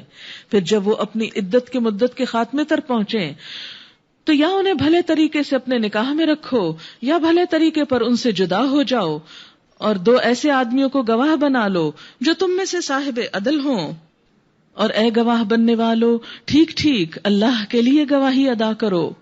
یہ باتیں ہیں جن کی تم لوگوں کو نصیحت کی جاتی ہے ہر اس شخص کو جو اللہ اور آخرت کے دن پر ایمان رکھتا ہو. جو کوئی اللہ سے ڈرتے ہوئے کام کرے گا اللہ اس کے لیے مشکلات سے نکلنے کا کوئی راستہ پیدا کر دے گا. وَمَن يَتَّقِ اللَّهَ يَجْعَل لَّهُ مَخْرَجًا، یعنی انسانی تعلقات میں باہم اختلاف کی صورت میں بھی اللہ کا ڈر رکھو، کیونکہ اس صورت میں اللہ کی مدد تمہارے ساتھ ہوگی. جو زیادتی کرنے والا ہے وہ محروم ہو جائے گا، اور اللہ ایسے راستے سے رزق دے گا جدھر اس کا گمان بھی نہ جاتا ہوگا.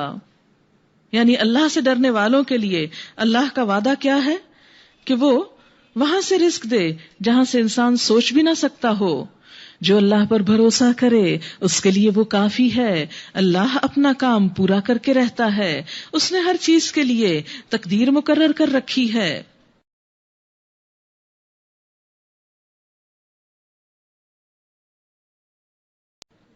اور تمہاری عورتوں میں سے جو حیض سے مایوس ہو چکی ہوں، یعنی اس عمر سے گزر چکی ہوں، یعنی جوانی سے گزر چکی ہوں، ان کے معاملے میں اگر تم لوگوں کو کوئی شک لاحق ہے تو تمہیں معلوم ہو کہ ان کی عدت 3 ماہ ہے، یعنی 3 مہینے کے بعد ان کی عدت ختم ہوگی. یعنی دوسری عورتوں کے لیے کیا ہے 3 حیض، اور یہی حکم ان کا ہے جنہیں ابھی حیض نہ آیا ہو، یعنی چھوٹی بچیاں جو بالغ نہ ہوئی ہوں، اگر بلوغت سے پہلے نکاح ہو گیا ہو اور طلاق کی نوبت آ گئی ہو تو 3 منتھس ان کی عدت. اور حاملہ عورتوں کی عدت کی حد یہ ہے کہ ان کا وضع حمل ہو جائے، جب بھی بچہ پیدا ہوگا عدت خود ہی ختم ہو جائے گی. وَمَن يَتَّقِ اللَّهَ يَجْعَل لَّهُ مِنْ أَمْرِهِ يُسْرًا، جو شخص اللہ سے ڈرے اس کے معاملے میں وہ سہولت پیدا کر دیتا ہے، آسانی پیدا کر دیتا ہے. یہ اللہ کا حکم ہے جو اس نے تمہاری طرف نازل کیا ہے. جو اللہ سے ڈرے گا اللہ اس کی برائیوں کو اس سے دور کر دے گا اور اس کو بڑا اجر دے گا. ان کو زمانہ عدت میں اسی جگہ رکھو جہاں تم خود رہتے ہو. پھر دوبارہ تاکید کی گئی، عورت کو مت نکالو. جیسی کچھ بھی جگہ تمہیں میسر ہو اور انہیں تنگ کرنے کے لیے انہیں مت ستاؤ. یہ اللہ نے مردوں کو حکم دیا ہے کہ عورت کو تنگ کرنے کے لیے، زچ کرنے کے لیے کہ اس کے کوئی نہیں ہے والی وارث، کوئی نہیں پوچھنے والا، کہیں نہیں جا سکتی، میں اس کی مجبوری ہوں، کمزوری ہوں، لہٰذا جو چاہوں ٹارچر دوں. نہیں، اللہ دیکھ رہا ہے. عورت کو ستاؤ گے تو اللہ پوچھے گا. اور اگر وہ حاملہ ہوں تو ان پر اس وقت تک خرچ کرتے رہو جب تک ان کا وضع حمل نہ ہو جائے. یعنی مثال کے طور پر اگر پہلا مہینہ ہے اور طلاق ہو گئی، بول دی، اور 8 مہینے بعد بچہ پیدا ہو رہا ہے تو یہ 8 مہینے کا خرچ، نہ نفقہ، عورت کا لباس، کپڑا، یہ مرد کے ذمہ ہے. پھر اگر وہ تمہارے لیے بچے کو دودھ پلائیں یعنی پیدائش کے بعد تو ان کی اجرت انہیں دے دو، اور بھلے طریقے سے اجرت کا معاملہ باہمی گفت و شنید سے طے کرو، یعنی ایکسٹرا الاؤنس دودھ پلانے کا. لیکن اگر تم نے اجرت طے کرنے میں ایک دوسرے کو تنگ کیا تو بچے کو کوئی اور عورت دودھ پلا لے گی. خوشحال آدمی اپنی خوشحالی کے مطابق نفقہ دے، مقرر نہیں کیا گیا کہ کتنا دے، کوئی نہ روپے، نہ کرنسی، نہ سونے، نہ چاندی، کسی شکل میں مقرر نہیں. ہر شخص اپنی حیثیت کو دیکھے کہ وہ کتنا دے سکتا ہے، اور جس کو رزق کم دیا گیا ہو وہ اسی مال میں سے خرچ کرے جو اللہ نے اسے دیا ہے. اللہ نے جس کو جتنا کچھ دیا ہے اس سے زیادہ کا وہ اسے مکلف نہیں کرتا. بعید نہیں کہ اللہ تنگ دستی کے بعد فراخ دستی بھی عطا فرما دے. کتنی ہی بستیاں ہیں جنہوں نے اپنے رب اور اس کے رسولوں کے حکم سے سرتابی کی تو ہم نے ان سے سخت محاسبہ کیا اور ان کو بری طرح سزا دی. انہوں نے اپنے کیے کا مزہ چکھ لیا اور ان کا انجام کار گھاٹا ہی گھاٹا ہے. اللہ نے آخرت میں ان کے لیے سخت عذاب مہیا کر رکھا ہے. بس اللہ سے ڈرو اے عقل والو جو ایمان لائے ہو. اللہ نے تمہاری طرف ایک نصیحت نازل کر دی ہے، ایک ایسا رسول جو تم کو اللہ کی صاف صاف ہدایات دینے والی آیات سناتا ہے تاکہ ایمان لانے والوں اور نیک عمل کرنے والوں کو تاریکیوں سے نکال کر روشنی میں لے آئے. جو کوئی اللہ پر ایمان لائے اور نیک عمل کرے اللہ اسے ایسی جنتوں میں داخل کرے گا جن کے نیچے نہریں بہتی ہوں گی، یہ لوگ ان میں ہمیشہ ہمیشہ رہیں گے. اللہ نے ایسے شخص کے لیے بہترین رزق رکھا ہے. کس کے لیے بہترین رزق ہے؟ ایمان کے ساتھ نیک عمل کرنے والوں کے لیے. اللہ وہ ہے جس نے 7 آسمان بنائے اور زمین کی قسم سے بھی انہی کی مانند، یعنی اتنی ہی زمینیں بھی. اچھا، ہم کو تو معلوم نہیں. کہا جاتا ہے کہ یہ اکانومسٹ لندن 26 جولائی 69 کی رپورٹ ہے، بہت پرانی ہے، اس کے بعد تو معلوم نہیں اور کیا کچھ ریسرچ ہو چکی ہوگی۔ امریکہ کی رانڈ کارپوریشن نے فلکی مشاہدات سے اندازہ لگایا ہے کہ زمین جس کہکشاں گیلیکسی میں ہے، صرف اسی کے اندر تقریباً 60 کروڑ ایسے سیارے پلانٹس پائے جاتے ہیں جن کے طبعی حالات ہماری زمین سے بہت کچھ ملتے جلتے ہیں، اور امکان ہے، پاسبلٹی ہے کہ ان کے اندر بھی جاندار مخلوق آباد ہو۔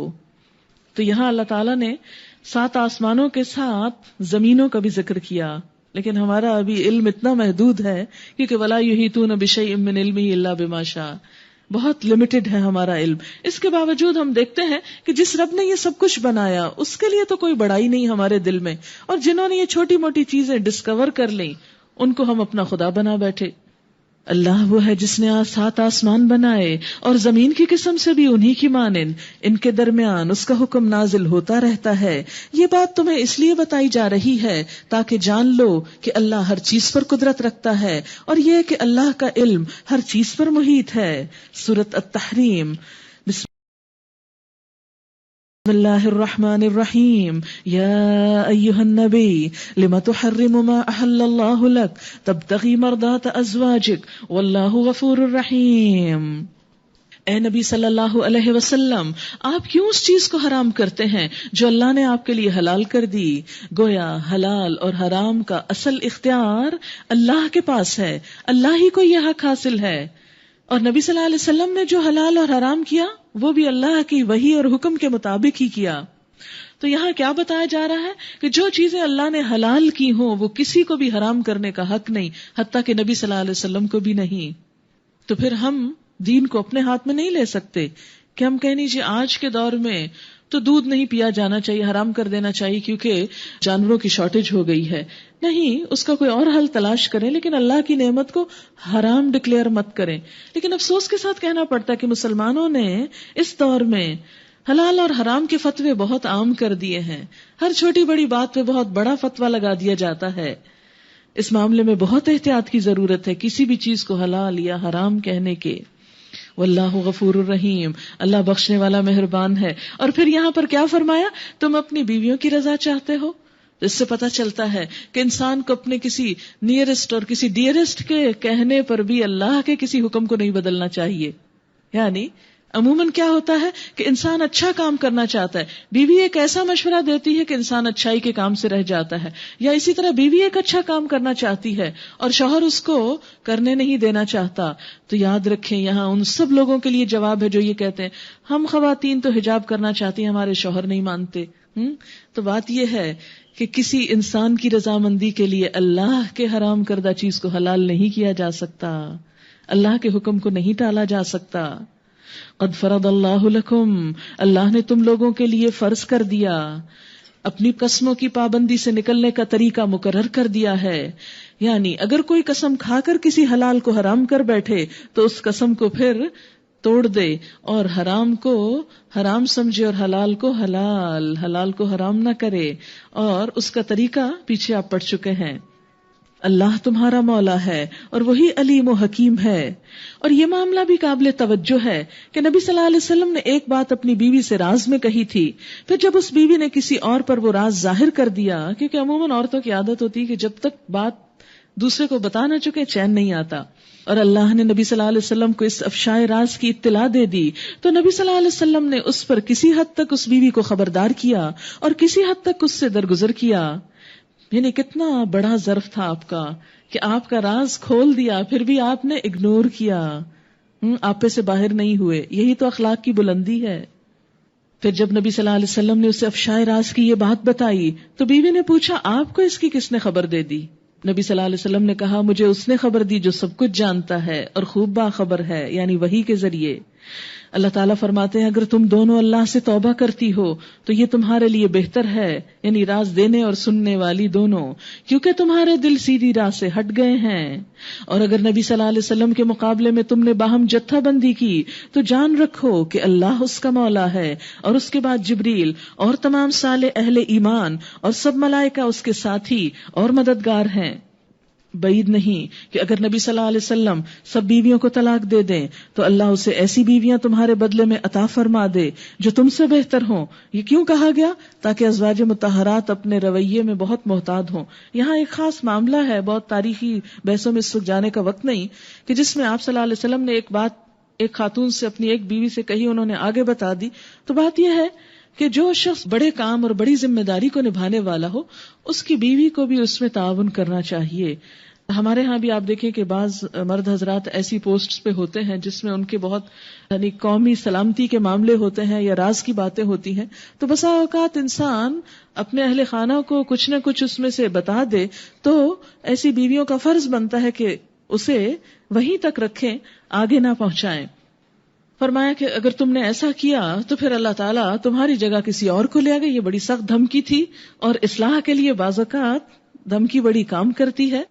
فرمایا وہ کون ہوں گی؟ مسلمات مؤمنات قانتات تائبات عابدات، سچی مسلمان، با ایمان، اطاعت گزار، توبہ گزار، عبادت گزار، روزہ دار، خواہ شوہر دیدہ ہو یا باکرہ. یا ایھا الذین آمنو، اے لوگو جو ایمان لائے ہو. یہ آیت بڑی اہم آیات میں سے ہے. اگر کسی کو نیند آ رہی ہو تو ذرا سا جاگ جائے، کیونکہ سونے کا وقت جو ہے اس کی بڑی نیچرل بات ہے. لیکن یہ حکم اللہ کا ہم میں سے ہر والدین کو بہت اچھی طرح سننا چاہیے. یا ایھا الذین آمنو، اے لوگو جو ایمان لا چکے ہو، قو انفسکم، بچاؤ اپنے آپ کو، اپنی جان کو، اور کس کو؟ وَأَهْلِيكُمْ، اور اپنے گھر والوں کو، اہل و عیال کو، بال بچوں کو. کس سے بچاؤ؟ سردی سے، گرمی سے، بھوک سے، بیماری سے، پریشانی سے نہیں، ان سب سے بڑی ایک چیز سے، نارن، آگ سے. آگ کون سی آگ؟ وقودها الناس والحجارہ، جس کا ایندھن انسان اور پتھر ہوں گے. کہاں ہے یہ؟ جہنم کی آگ. علیہا ملائکۃ، جس پر فرشتے مسلط ہوں گے، غلاظ، سخت دل، شداد، زوراور، لا یعصون اللہ ما امرہم، جو اللہ کے حکم کی نافرمانی نہیں کرتے، ویفعلون ما یؤمرون، اور وہی کرتے ہیں جو حکم دیے جاتے ہیں.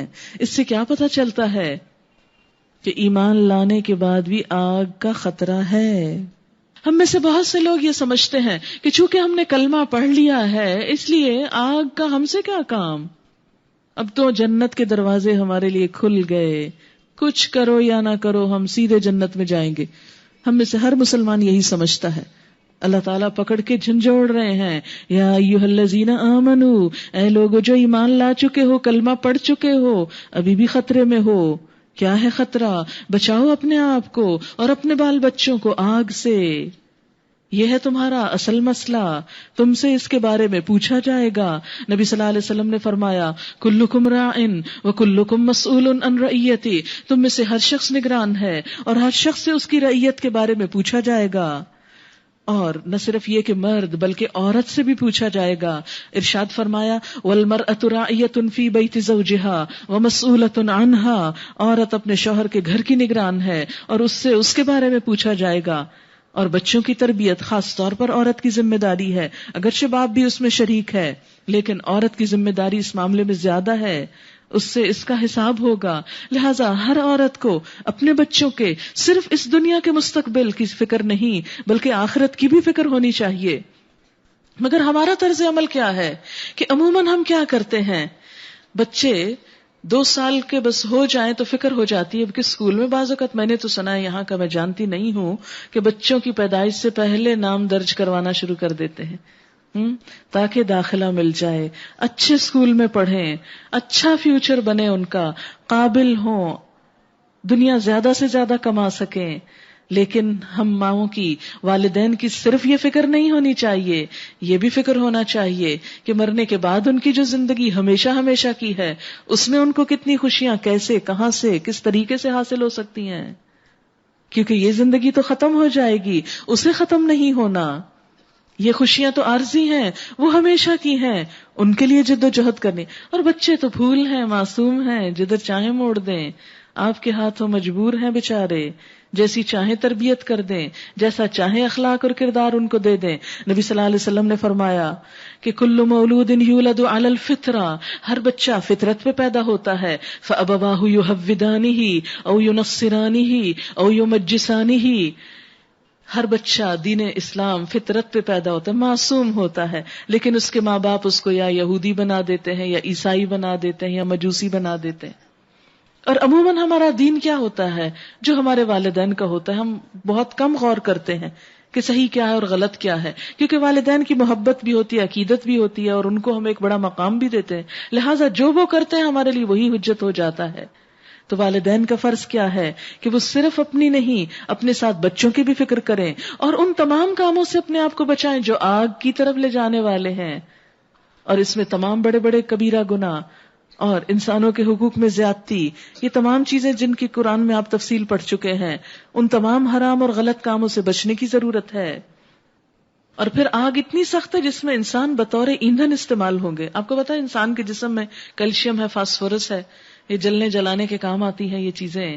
دیا سلائی کے اوپر کیا لگا ہوتا ہے، کس طرح شعلہ بھڑکتا ہے اس سے، اسی طرح انسانی جسموں سے شعلے بھڑکیں گے اور جہنم کی آگ کو بڑھانے اور بھڑکانے کا ذریعہ بنیں گے۔ تم اس آگ میں اپنے بچوں کو پھینک رہے ہو۔ آپ دیکھیں کہ ہم بعض اوقات اوپر سے کہتے رہتے ہیں کہ توجہ یا انتظام اہتمام نہیں کرتے بچوں کی اصلاح کا، ان کی فلاح کا، ان کے دین کا، ان کے مستقبل کا، اس کی سیکیورٹی کا کوئی فکر نہیں، اور کہتے ہیں مانتے ہی نہیں، کیا کریں، بڑا سمجھایا ہے۔ اب دیکھیں دنیا کے بارے میں ہم صرف اوپری نصیحتیں نہیں کرتے، پکڑ کے کروا لیتے ہیں، نہ اسکول جائے پکڑ کے چھوڑ آتے ہیں، بیٹھے رہتے ہیں وہاں کہ نہیں پڑھنا ہے، اس کے بغیر کام نہیں چلے گا۔ مائیں جب بچوں کو ہوم ورک کرانا تو اپنی ساری مصروفیات، ساری دلچسپیاں ختم کر دیتی، نہیں ان کے امتحان ہیں، بچوں کے امتحان ہوتے ہیں، بخار ماؤں کو چڑھا ہوتا ہے، پریشانی ان کو ہوتی۔ یاد رکھیں اس سے کئی گنا بڑا ایک اور امتحان آخرت کا امتحان ہے، اس کے لیے بھی ہمیں ایسے ہی بخار کی ضرورت ہے، اس کے لیے بھی فکر مند ہونے کی ضرورت ہے۔ آپ دیکھیں کہ دنیا میں اگر ہمارا بچہ چھوٹا ہیٹر کی طرف، آگ کی طرف بڑھ رہا ہو تو ہم کیا کرتے ہیں؟ صرف یہ کہتے ہیں او بچے نہ جانا، دیکھو آگ ہے، نہیں، زور سے بولتے دیکھو نہیں جانا، اور جلدی سے اٹھ کے پیچھے بھاگتے ہیں اور جا کے پکڑ کے لے آتے ہیں، کبھی بھی نہیں چھوڑتے، ہر قیمت پہ پکڑ لیتے ہیں۔ اور آخرت کے معاملے میں ہم کہتے ہیں کیا کریں، کہتے ہیں نماز پڑھو، بھائی ان کی دلچسپی نہیں، اس لیے کہ ہم نے ان کی دلچسپی کے اور سامان جلا کے رکھے ہوئے ہیں۔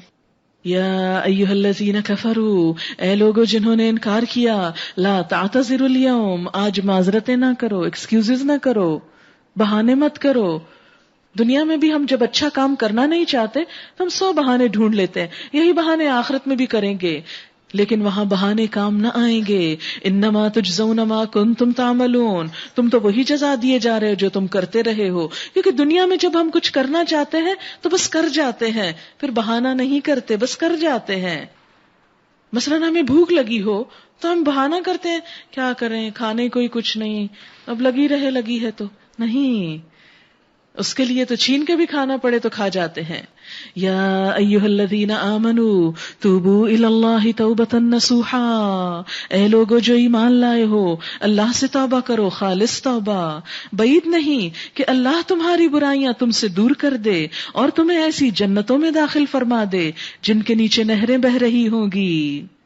یعنی پچھلی زندگی میں جو قصور ہو گیا، کوتاہی ہو گئی، غفلت ہو گئی، آج تک بچوں کو اگر کوئی اچھی بات نہیں بتائی تو اس پہ کیا کرو، سچی توبہ کر لو۔ اور ویسے بھی آج کی رات تو توبہ کی رات ہے، توبہ کر لو تو اللہ کیا کرے گا، اس کوتاہی کو معاف کر دے گا، مٹا دے گا، وہ تمہارے اعمال سے نکال دے گا اور ایسی جنتوں میں داخل کرے گا جن کے نیچے نہریں بہ رہی ہوں گی۔